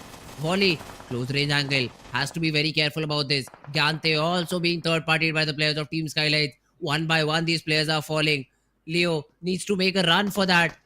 Now, Killer Bot, close range angle. As the DBS not for long, he will be taken down. Desert, instantly prone down so that he is able to survive for now. The smokes, will they help them to get inside the zone? DeadEyes guys, slowly and steadily they are taking some damage onto themselves, but they have enough vehicles, enough cover, whatever you want to say it, you can just call it out. But they have enough area to survive under. But now even Mabetex surviving with 3 will put a lot of pressure on DeadEyes guys. Absolutely, DeadEyes guys under that pressure. Will they be able to pop themselves out as the victors, or will they just get cooked up is gonna be the question. Right now, Mabetex not being able to survive the way they were required to, with those nades falling in left and right. Mabetex constantly losing players, but wait a second, SKYLIGHTZ Gaming losing players in return from the side of Mabetex Esports. Unnecessary push coming in from No Fear. As soon as you saw that knock coming onto the player of Team Mabetex, you knew that this push cannot happen. And now look at this Mabetex. One by one players keep falling down for them. DeadEyes guys. For them, it looks like a very good situation right now. Right now, it seems like everything is gonna be slightly difficult for the side of Mabetex Esports with that useless aggression that came in from both the teams, Mabetex as well as SKYLIGHTZ. They both are losing players, and DEADEYES guys in this process is gonna acquire themselves a great enough position. However, moving out of the zone is gonna be pretty difficult. But let's see. This is not the best exact situation for either teams. How is the situation gonna look going forward? With all players surviving, Deadeye's guys might be able to take this through, but will they be able to survive once they walk into the open? No, this is the ninth and the final zone. So essentially, you cannot predict where all these players are going to be. Skylights only have two of their players surviving, but they have a lot of smokes to work with, and they've created sort of a wall to give no information to your opponents. Maptex and Deadies guys are very separated too. So now the chances of Skylights getting a chicken are very low, are almost next to zero. From here, you needed a third party, you needed a fight between Maptex and Deadies guys, which was happening, but now you're left with no players at all, and SKYLIGHTZ Gaming have been eliminated. Deadies guys, a 4v2. They do not have a vehicle, so Maptex will still have an opportunity to close this game out. They throw a nade over here. Volley has been tagged up quite a bit. They stand up and they get all the frags. And Deadies guys overall are essentially able to get that winner chicken dinner. Absolutely. Brilliantly done by Deadeye's guys. Again, in the beginning of the match itself, we did once mention that it is one of the teams that is going to require a chicken for themselves. And since the beginning, they were holding the center of the map and they did all the way till the end. They only moved once school became a part of not safe zone.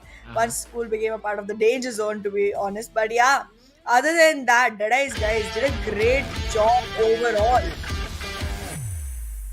Oh, they surely did. They surely did a great job overall in the entire game. And with 7 eliminations and 10 overall placement points, total points being 17, Deadies guys get that chicken.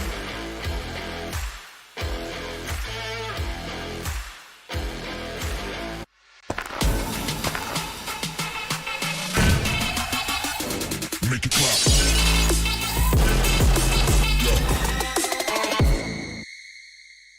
A new 1.6 by 1.6 kilometer map is coming to PUBG Mobile version 2.7. In this map, there are several energy zones where you can receive random attribute boosts, such as increased speed and health recovery. At the same time, lots of supplies spawn in the area. Be sure to grab them while you can. After finding all the supplies in an area, you should keep moving to find more supplies. The fastest way to move about is through portals. Go through one to teleport to the other side somewhere else on the map.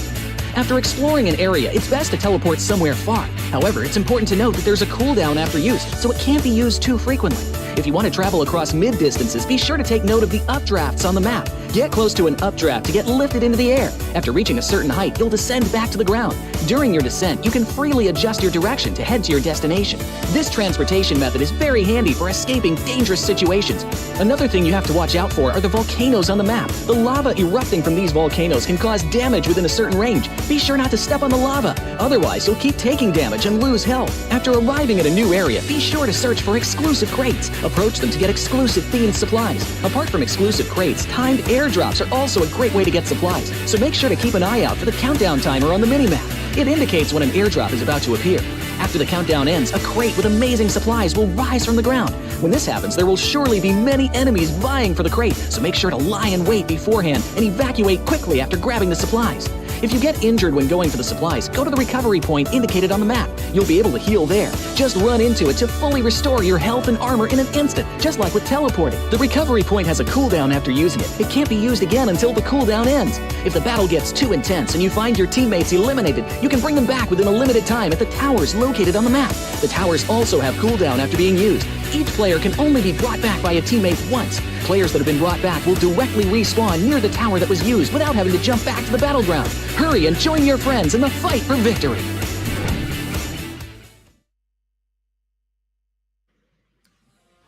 Alright guys, back after a short break. But what a game. I mean, it went super close. Yup. I thought I will be getting my first prediction right, but well, No Fear had other plans in his mind. Or was it Mafia Ninja? I do not remember, the guy with the buggy. For some reason, he decided to just push in. He thought it was a good idea to push onto the players of Team Mabetex Esports. Obviously, he was very wrong in that and was punished for the same. And DEADEYES guys is using that opportunity perfectly. The last 4v2v2 that they played was also very phenomenal in their own manner, and a great job done by that particular team. So overall, a good game, but would love to see how the final map of Sanhok now goes, because all these teams will be playing in the map of Sanhok, and that is a map which has 70% skill, 70% luck and 30% skill. Absolutely, and that's gonna be one particular moment where any team can actually swap things around and get themselves point. Because even though it's not one of the most tactical points, it's tactical maps. It gives you equal number of points as the tactical maps, so you can basically make use of this luck factor that comes in and just join your hands, pray to God, and just make sure that you get yourselves the chicken dinner on this particular map, at least specifically if you're a team that is struggling really hard on the leaderboards, because this is where things can change around a lot. However, talking about things changing around, Fritz, what happened to 4MB? It wasn't a very bad circle. It was not very far away from themselves. But in the beginning itself, everyone got dropped down by Stalwart Esports except for Apex. And then Apex was in no condition to take any fights for himself. I mean, this is one of those games where you do not expect plays like these to happen. So it sometimes happens. One of the bad games. This you could just say this was one of the bad games. Otherwise, they're getting what 10, 15 points every game. They can afford That's it. true. No problem whatsoever. They can easily afford it.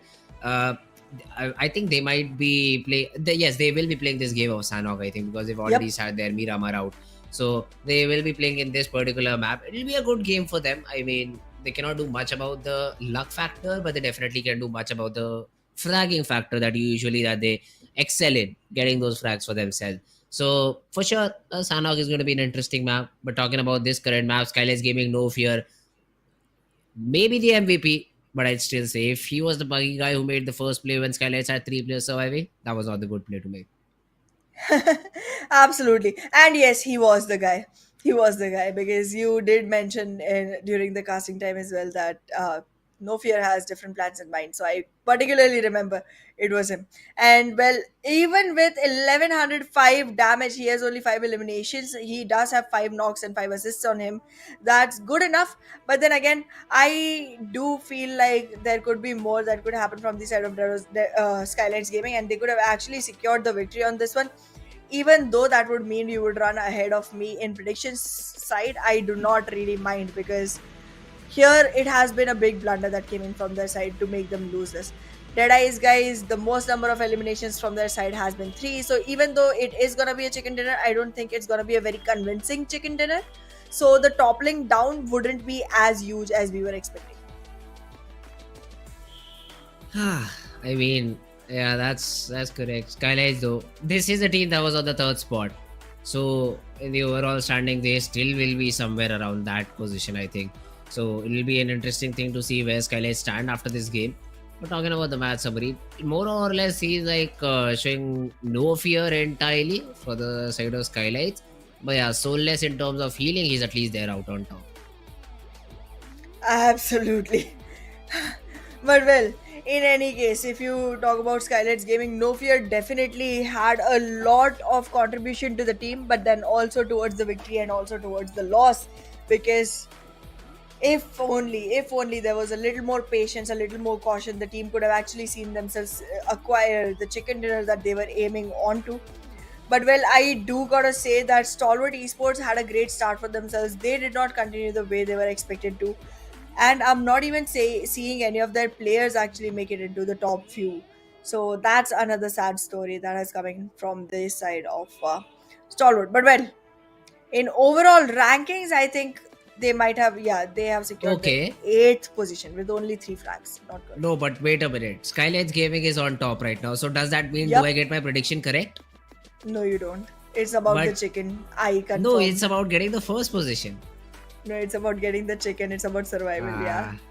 Okay, DEADEYES guys. You spoiled the Sad game for me. story. But hey, congratulations on getting the chicken. You guys really needed it and deserved it in the game, respectively. So yeah, congratulations to you guys. A good job done by them. Bad IntentionX CMF, 3 points for them. IHC get 2, ASL DominationCrew get 2. But these are not significant points, I'd say. Even 4MV being eliminated on just 1 point. Very unlike of 4MV, but that's what happens in one of these bad games. and we might see a better performance from this team in the map of Sanhok. Well, Sanhok is one of the maps where I do not really even count a team on the basis of statistics. So we'll definitely find out what's gonna happen there, depending on where the circle is, where the teams are, and where the flight path is. Because Sanhok is one of those maps where I do not expect consistency, do not seek consistency. But yeah, I do feel sad for the fact that 4MV came in with only 1 point because the team has been performing really good. But then I also feel happy for every other team because having 4MV on one single point means your distance with them is gonna close in. Not if you're Venom DE or ASL or IHC because you've literally gotten just 2 points, so that does not change anything, to be honest. But yeah, the teams on the first page definitely must be happy. With the last map that remains for us, which is gonna be sat out by teams from Group A, it's gonna be Sanhok right in action, and I'm waiting to see what this one brings in. Map of snakes. That's what I like to call this map. Although the good thing is we haven't seen any sort of snaky gameplay from the at least previous 3 days. Now this is day number 4, but the True that. previous 3 days I've been like, yeah, everyone is standing up and fighting, and rarely we see a snake here and there. And that has been a good welcome change, I'd say, for these teams. They are also Absolutely. taking it on themselves to indulge in more team fights rather than surviving solo, or just leaving a guy completely somewhere out in the open and the remaining players just trying to take that fight early on. So that's a welcome change. I mean, I still remember the days when Sanhok was played in a way where you had only 3 players in the team. One of the guys was just like collecting first aids out of the small compounds, had 40 first aids and one like healing myself outside the play zone and getting second position. I'm very happy that's not happening now, and would love to see some more action and some more team fights coming in the map of Sanhok. Absolutely. I mean, I feel this particular season, this particular region has been playing Sanhok as if it was a TDM without respawns and with too many teams at the same time, with 16 teams at once. That's the only difference. Like, you have more teams and you do not respawn. That's the only difference. Other than that, they've been playing just the way TDMs are played. So I guess bad intentions. Sorry, not bad intentions. We had King of Spades today. King of Spades Okay. definitely is practiced and well versed for this map today because they've Yes. already done the TDM. And I mean, there wasn't much difference between them and the other team, so that's definitely another benefit point coming in. But yeah, we'll find out how things unfold once we enter into the map because this is gonna be one where everyone likes to be in boot camp. However, we're not seeing the same happen in this region. Yeah. I'm waiting to see early fights in boot camp and Paradise Resort, and from then, things changing around. Stalwart definitely will be landing on to boot camp if they play, but they won't. So, that's sad. NBeSports though will be a team that we will be seeing in this game, so that's a team I'm excited to see. But yeah, let's jump right into the action. We're looking at the plane path, which really does not matter at all in this map because you can literally drop it the way that you want, irrespective of the plane path. And yeah, it's a little bit towards the western side or eastern side. Eastern side. Okay. Yeah. So a little bit towards the eastern side, but still you can drop on Camp Alpha. Even Tambang is a position that can easily be dropped in. So all these teams will be dropping in all these different positions. Let's see if we do see some drop fights happening. Let's see. Definitely gonna be waiting on to see what turns out to be the situation in this particular map because again, one hit or miss map is up here. Now that Stalwart isn't here, the area of boot camp is completely available for the taking, and I think IHC is the team that wants to claim their throne onto bootcamp. In the meanwhile, if you take a look at T2K, what a spread is that?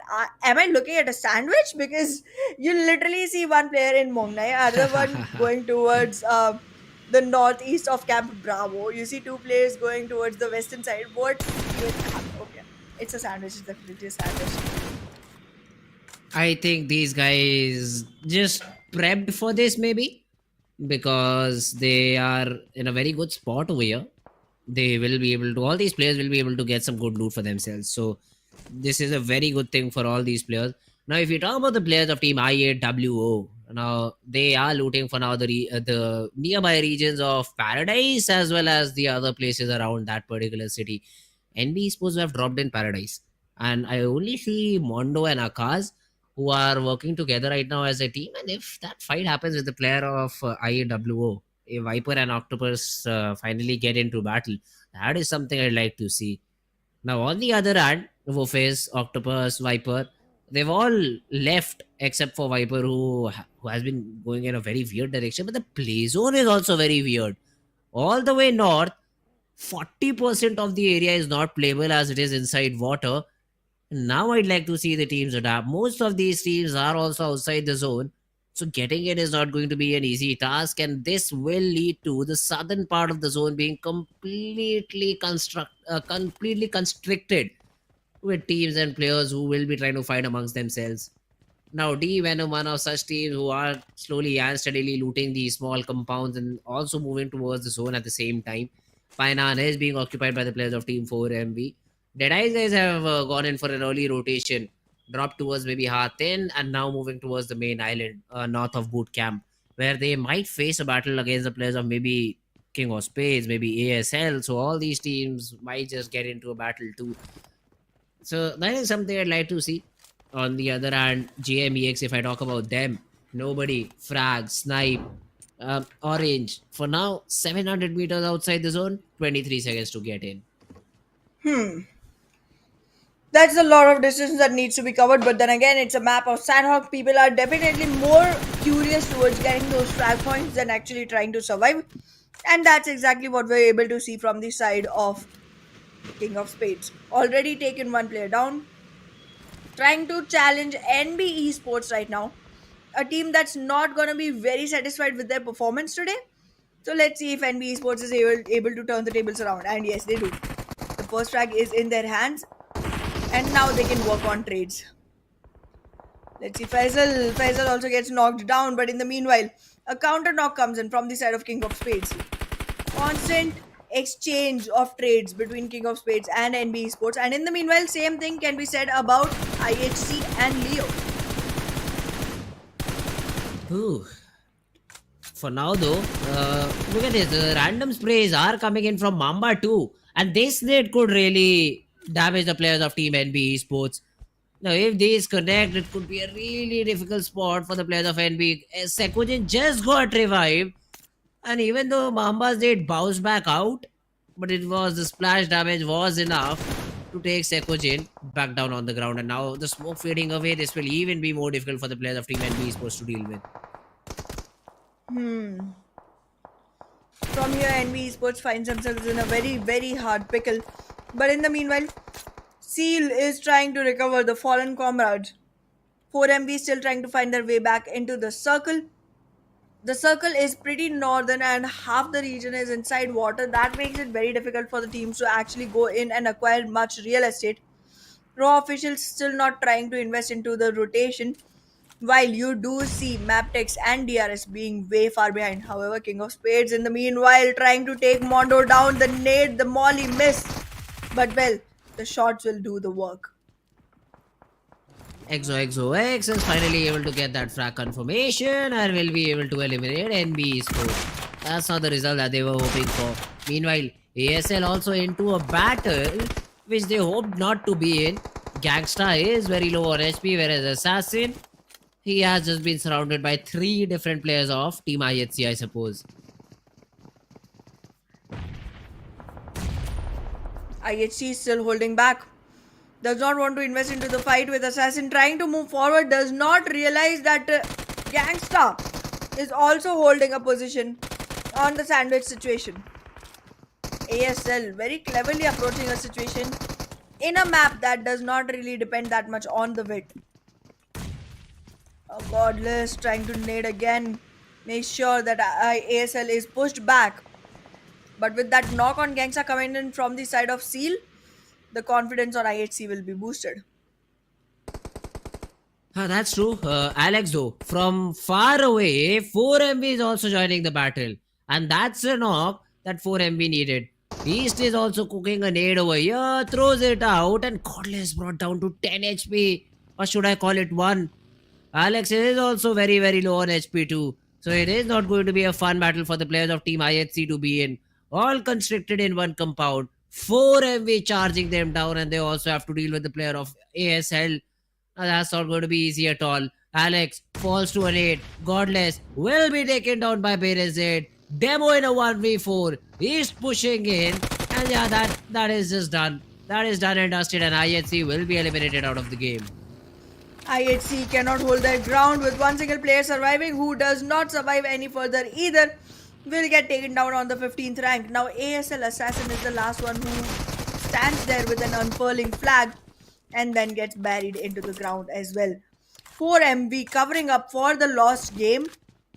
5 frags already acquired and running on the top right now. We just started, didn't we just enter into the map? It's not even the second circle. What's even happening?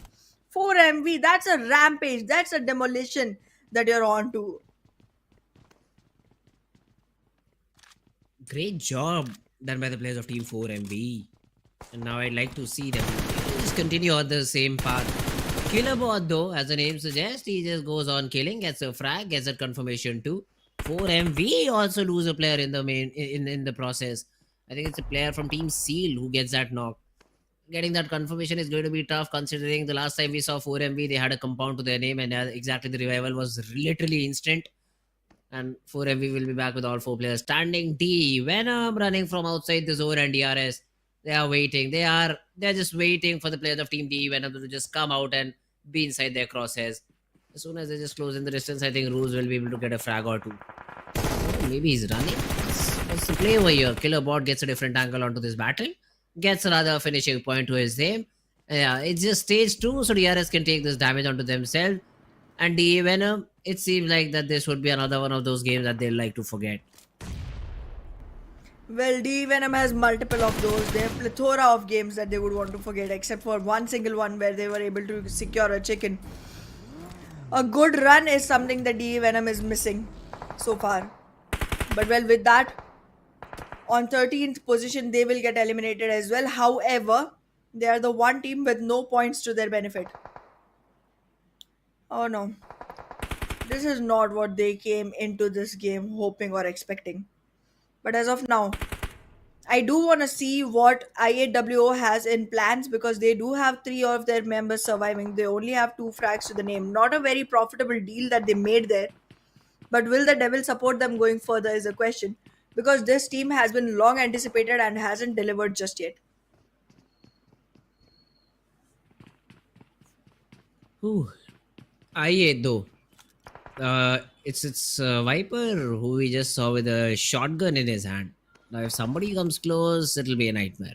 4MV though, they have already noted, because they knocked out a player because Seal knocked out a player of their team. So they know that there is at least one team in that opposite compound. Now for some reason they're still holding out, probably waiting for the next zone to close in. And if we can be shown the minimap, I'd like to point out that major of these teams have gone all the way north and are holding somewhere around that Paradise, north of Paradise Resort. So that is a spot. I don't know why all these teams are chosen. Cow again has been taken down by 2 different teams. I see SKYLIGHTZ Gaming and T2K, because I already have the map feed. And all these teams, they are hoping for another zone shift is what it feels like. The next zone shift is definitely going to be one to keep an eye out for. But in the meanwhile, what is XMPL doing? Trying to look on the far out towards the drop. I mean, yeah, I get it. The drop is there, but that's not even the direction that anyone is ever going to come from. But well, okay. Got it. Noted. In the meanwhile, Seal. The players from Seal already trying to flush Viper out. Are they aware that it's a shotgun and they shouldn't mess with it? Okay, it's a DBS versus DBS battle, so could go anyway. And considering that the numbers advantage lays with Seal, they might be able to lure this, but no, I8 already doing a great job by taking the players out, baiting Viper and acquiring frags. That's a good way. Soulless will be essentially taken down one by one, because anyways the numbers were not in their favor. Another nade being cooked by Viper, and if he just nails it, probably this time we'll nail it around. But he just pops the first hit right in time. And now Fearless will be closed in upon. There is a DBS available for Viper, but let's see how does he decide to use it. So less slowly and steadily bleeding out. The revival finally attempted by Fearless. Does Viper know this? Does he want to move in? He sees the shotgun. The revival has been stopped. The player will finally bleed out, and now it's a 1v3. Although a 1v1 in this situation, considering Viper was in a close range battle, the DBS will just do its job. get that final frag, and IAWO will say thank you very much, Sealy Sports. Absolutely. With complete wipeout of Sealy Sports, IW will find themselves on 4 frags in total. However, right now nobody has touched the 5 number, which is already surviving with 4 MV. However, this time JMEX is gonna have a hard rotation because the circle is already shifted towards the east. JMEX is gonna have to either rotate through water or through the bridge, and they are choosing to rotate through water. And look at who is waiting on the shorelines. Deadies, guys. It's not going to be multiple players. It's just one single player from their side, Slayer sir.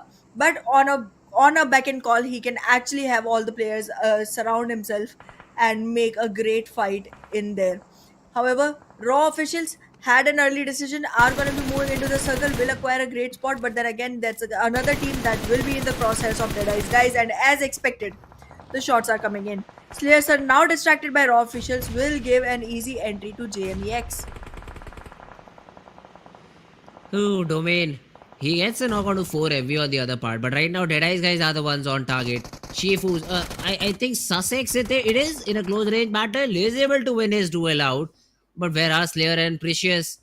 Where is the backup? I don't see it for now. And Slayer very far away. Jiggle is throwing in some smokes. Praveen might just get taken down, but Slayer also has to stop and pop that first hit before he takes any more battles. Now, Raw officials will be a little bit unfortunate considering they will lose one pair at least. But now the other 2 players are pushing in. They want to buy some time.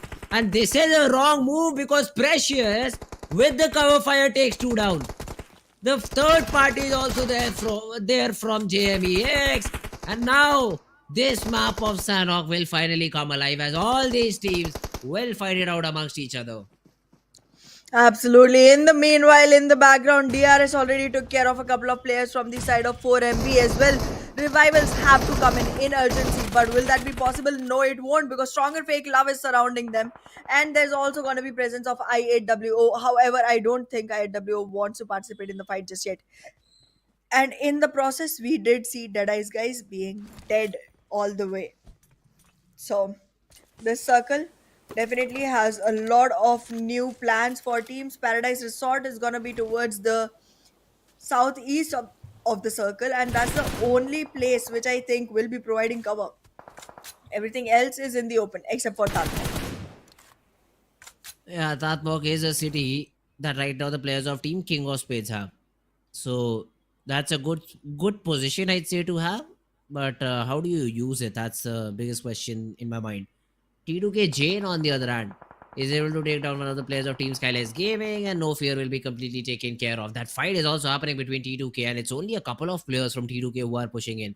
Turulav and Jane, I think. XMPL will also push in, will try to support his team, if you can see on the mini map. But meanwhile, the players of KS also rotating. King of Space taking a different angle. Want to just maybe take down the remaining 2 players of Team SKYLIGHTZ as soon as they find out about them. Absolutely gonna be a great idea to move forward with, because that's free frag points that you can acquire, but it is gonna go completely the other way around.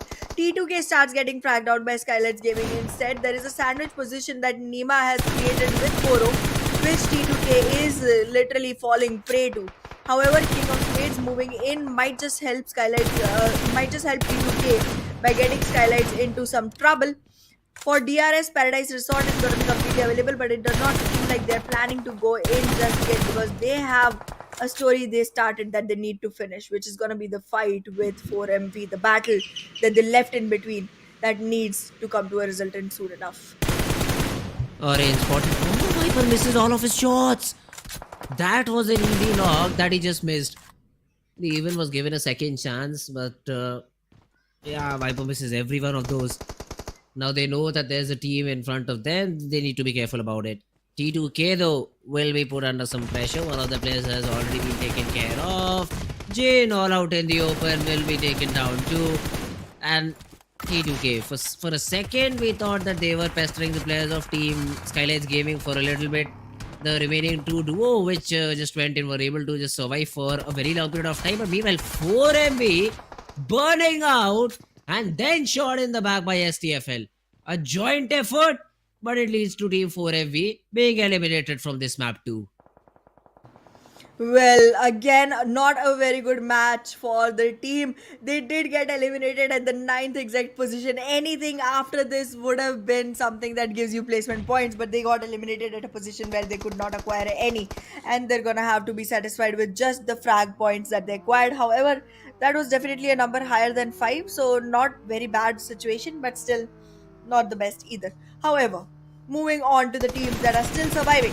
SKYLIGHTZ Gaming trying to march in on to King of Spades, and King of Spades being like, okay, thank you, tata, bye bye, because this is our house and we are not letting you in just yet. With that, King of Spades still surviving on 3 players, and because it's 6 teams and 18 players remaining, it's mostly 3 players teams that are surviving on an average. But we do see DRS and Mabetex having the better of it with all fours on board. Yep, and now if you look at the players of Team Mabetex as well, all 4 players surviving and getting inside the zone. And if it is a fight against KS wouldn't be very favored to win this battle, considering that Mabetex have had a history of winning majority of their 4v4 fights. Now DRS also have 4 players standing as TFL2. So these are going to be the major contenders for winning this map of Sanhok. And surprisingly, all these maps have been going till 6th zone, and we only see what 5-6 teams remaining. Usually it was the Yep. opposite. I mean, we had 12 teams remaining towards the 6th zone, and then the fights would have happened. But this time around, even in the previous map, I still remember a lot of teams get eliminated very early on in this game.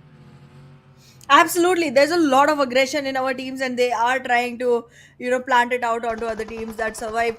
This is a constant fight that goes on into this particular region in this particular season. Because if you remember, then since the beginning of the season, we have been seeing all of these teams constantly delivering fights. There is not one dull moment that arrives into the situation.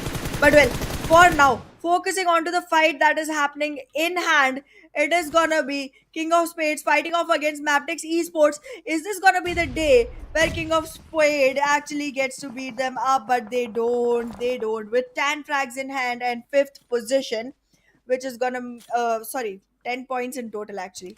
Some frags and fifth position. They are gonna be taking their leave from the lobby, and now it's DRS, Mabetex Esports, STFL, and IAWO. If and only if the numbers looked better for IAWO, we could have pinned for them. They have 10 frags on hands, and they still aren't in a position to actually squeeze this match in because they have only 2 players surviving. However, STR getting taken care of by the side of DRS right now. And I think being the map of Sanhok, this will be an open invitation for Maptex. Once all 3 teams start fighting into this meat grinder, IAWO might have the opportunity to actually see teams on equalized numbers of players to take fights with. But well, right now, things are slightly on a standstill, waiting for Mabetex Esports to come back in. DR is being super aggressive right now. Rules has already navigated to the other side of the road, trying to find out as much information as possible.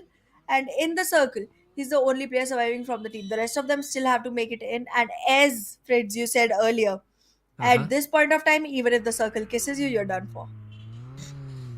Yes, I mean the 7th zone does not have a lot of mercy in terms of the HP that you get outside while trying to stay outside of it. So we'll have to be considerate about that. DRS trying to move in with all the 4 players. This buggy rush could be very, very good or very bad depending on the circumstances. Now, just while coming out of it, he's able to get a knock. So Jiro will be tossing out an 8, probably trying to take down Delta in the process, but Delta moves away. Now that's a smart move because he gets that opportunity to toss one back. Now this back and forth spread of utility will be thrown in, and Volley gets spotted from behind. I8 with a third party. The retaliation will come in, yes, but Maptex have lost 2 players. Absolutely, and right now, even though the fight seems very tempting, they need to focus onto the revival. The circle is squeezing in. This will be slightly hard to go forward with, and I8 might lose one more player, which means this is gonna be super hard to continue with because with one single player, you do not expect to win yourself the last circle. But well, as of now, Maptex seems to be on the similar situation. If and only if DRS and STR fight it off among themselves with numbers lowering down, it could open an opportunity for IAWO. But wait a second. Wait a second, it's 1v3. SCR has huge numbers advantage right now. And that is what we can see in their gameplay as well. The confidence they've gained with that number difference. They're running like wild animals right now. And now it's a 1v3. No opportunity for I8. But with that second position and 11 frags, they might just be able to get good numbers on their board. His domain, he'll also be taken care of. And STFL, stronger X FAKELOVE. This would be the third chicken, I think, overall. A low frag game, but at least it's a winner-winner chicken dinner. That means 10 points plus 5 points, 15 points overall, and this will definitely calm the nerves of the players of Team STFL. Not even 5, it's just 4 eliminations overall. Yes, enough for them to make sure that they do not end up on chart number 2, Ahana. That's true, and with one single point, they might be able to actually rule it over because actually, no, they are going to be on second position overall in this particular match because 11 frags came in from the side of IWO and they did end up on the second position, so they're going to have 17 points. Good enough for them. But yeah, overall rank for the side of STRFL will put them all the way on the first page. That is good enough. I guess that's something that they were seeking and they have finally acquired. Well, that's true. I mean, STFL, they wanted one good game for a very long period of time. Although they were not able to make the most out of the situation that they had. 4 players all surviving, still just 4 frags to their name. But in a map where we say 70% luck, hands down good performance. It's better than not getting anything at all, which most of the teams fell short to. We see a lot of third parties, we saw a lot of fourth parties happening overall in the game. So that is something that these teams need to take care of. But the MVP for the game is going to be a player from WOI8. And I think overall they will be the toppers, considering that they came second and had good number of frags to their name. This guy himself had 6 frags, which is more than compiled what Team STFL had. Yeah, that's true. That's true. That is 50% more than the complete compilation of STRFL. But well, yeah, there are definitely more players who have contributed into this system, and they are going to be Domain, XOXOX, Killer YT, and Baron. 4MV, what's wrong with you guys? Like, you got eliminated way too quickly. Why do you have a top player? Why? Somehow they're always able to get frags, even in the games which they get eliminated early on. So that's good. I mean, that's something you really can take in a positive way. But yeah, overall a good performance by all of these teams, I'd say. Even King of Spades played overall better as compared to how their previous game were going. Now, if we talk about the match summary too, majorly it's Viper in the 3 departments. It's only Apex who is there in the highest assist number. But yes, overall a great game for the players of Team WOI8 too. Absolutely, absolutely. It's a victory that they've been waiting for a really, really long time. We have been discussing that WI8 has to step up and show us the victory. But wait a second. With that 11 points in eliminations alongside the 6 placement points, they are going to be getting 17 in total. And STRFL with that third chicken will have 30 placement points at the least alongside the 4 elimination points in this. So 14 added to their total. Good leap here. But Mabetex Esports, again, not a bad performance. 13 is a good number. I like that. Yeah, that's true. 13 is a really good number for Mabetex, and especially considering they were on the bottom charts, getting 13-14 points every game. Not at all bad, right? You are making your way towards top 10 very soon, and I think we will see Mabetex somewhere around top 10 in the charts that are about to come. Yeah, NBeSports got only 1 point. Not a good day for NBeSports. Not a good day even for 4MV. And that's when I say 4MV got, what, 40 points from the 4 games?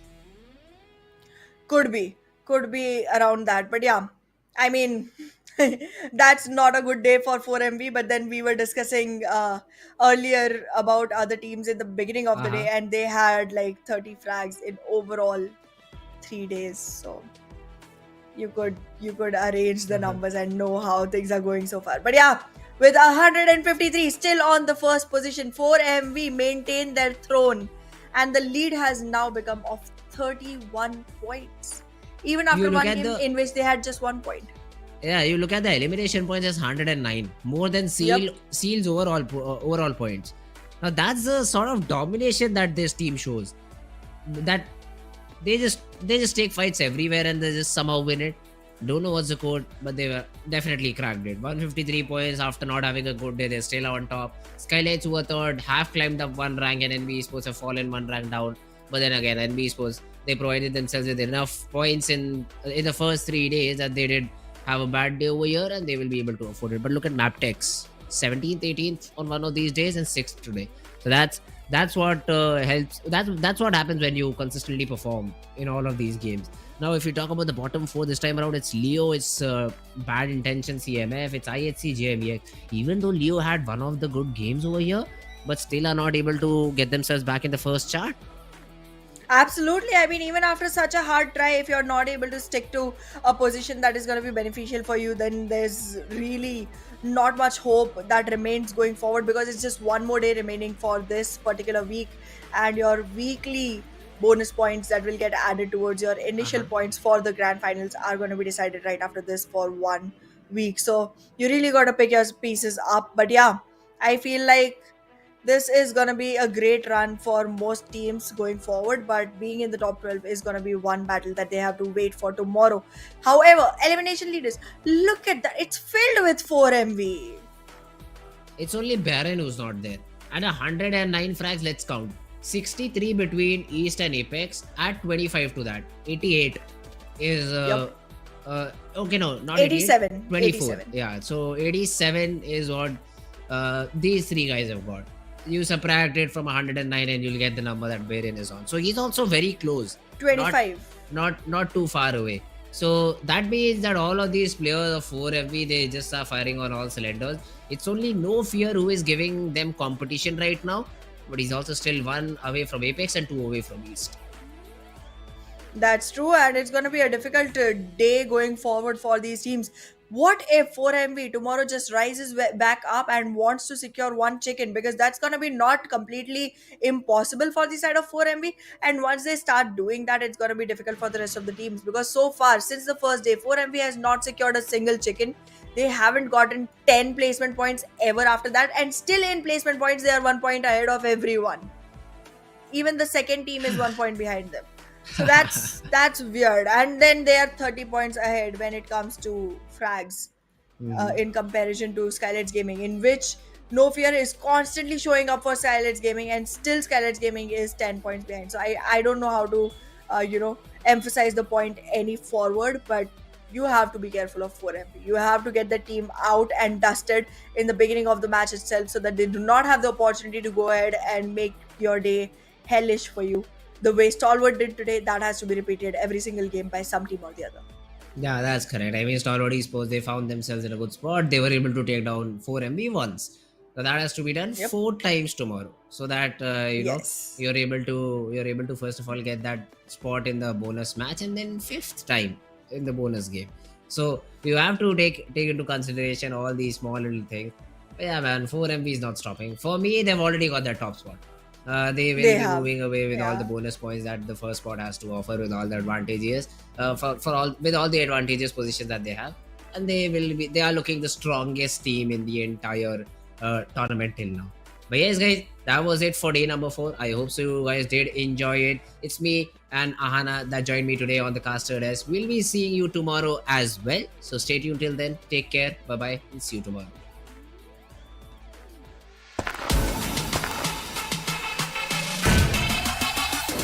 Make it clap.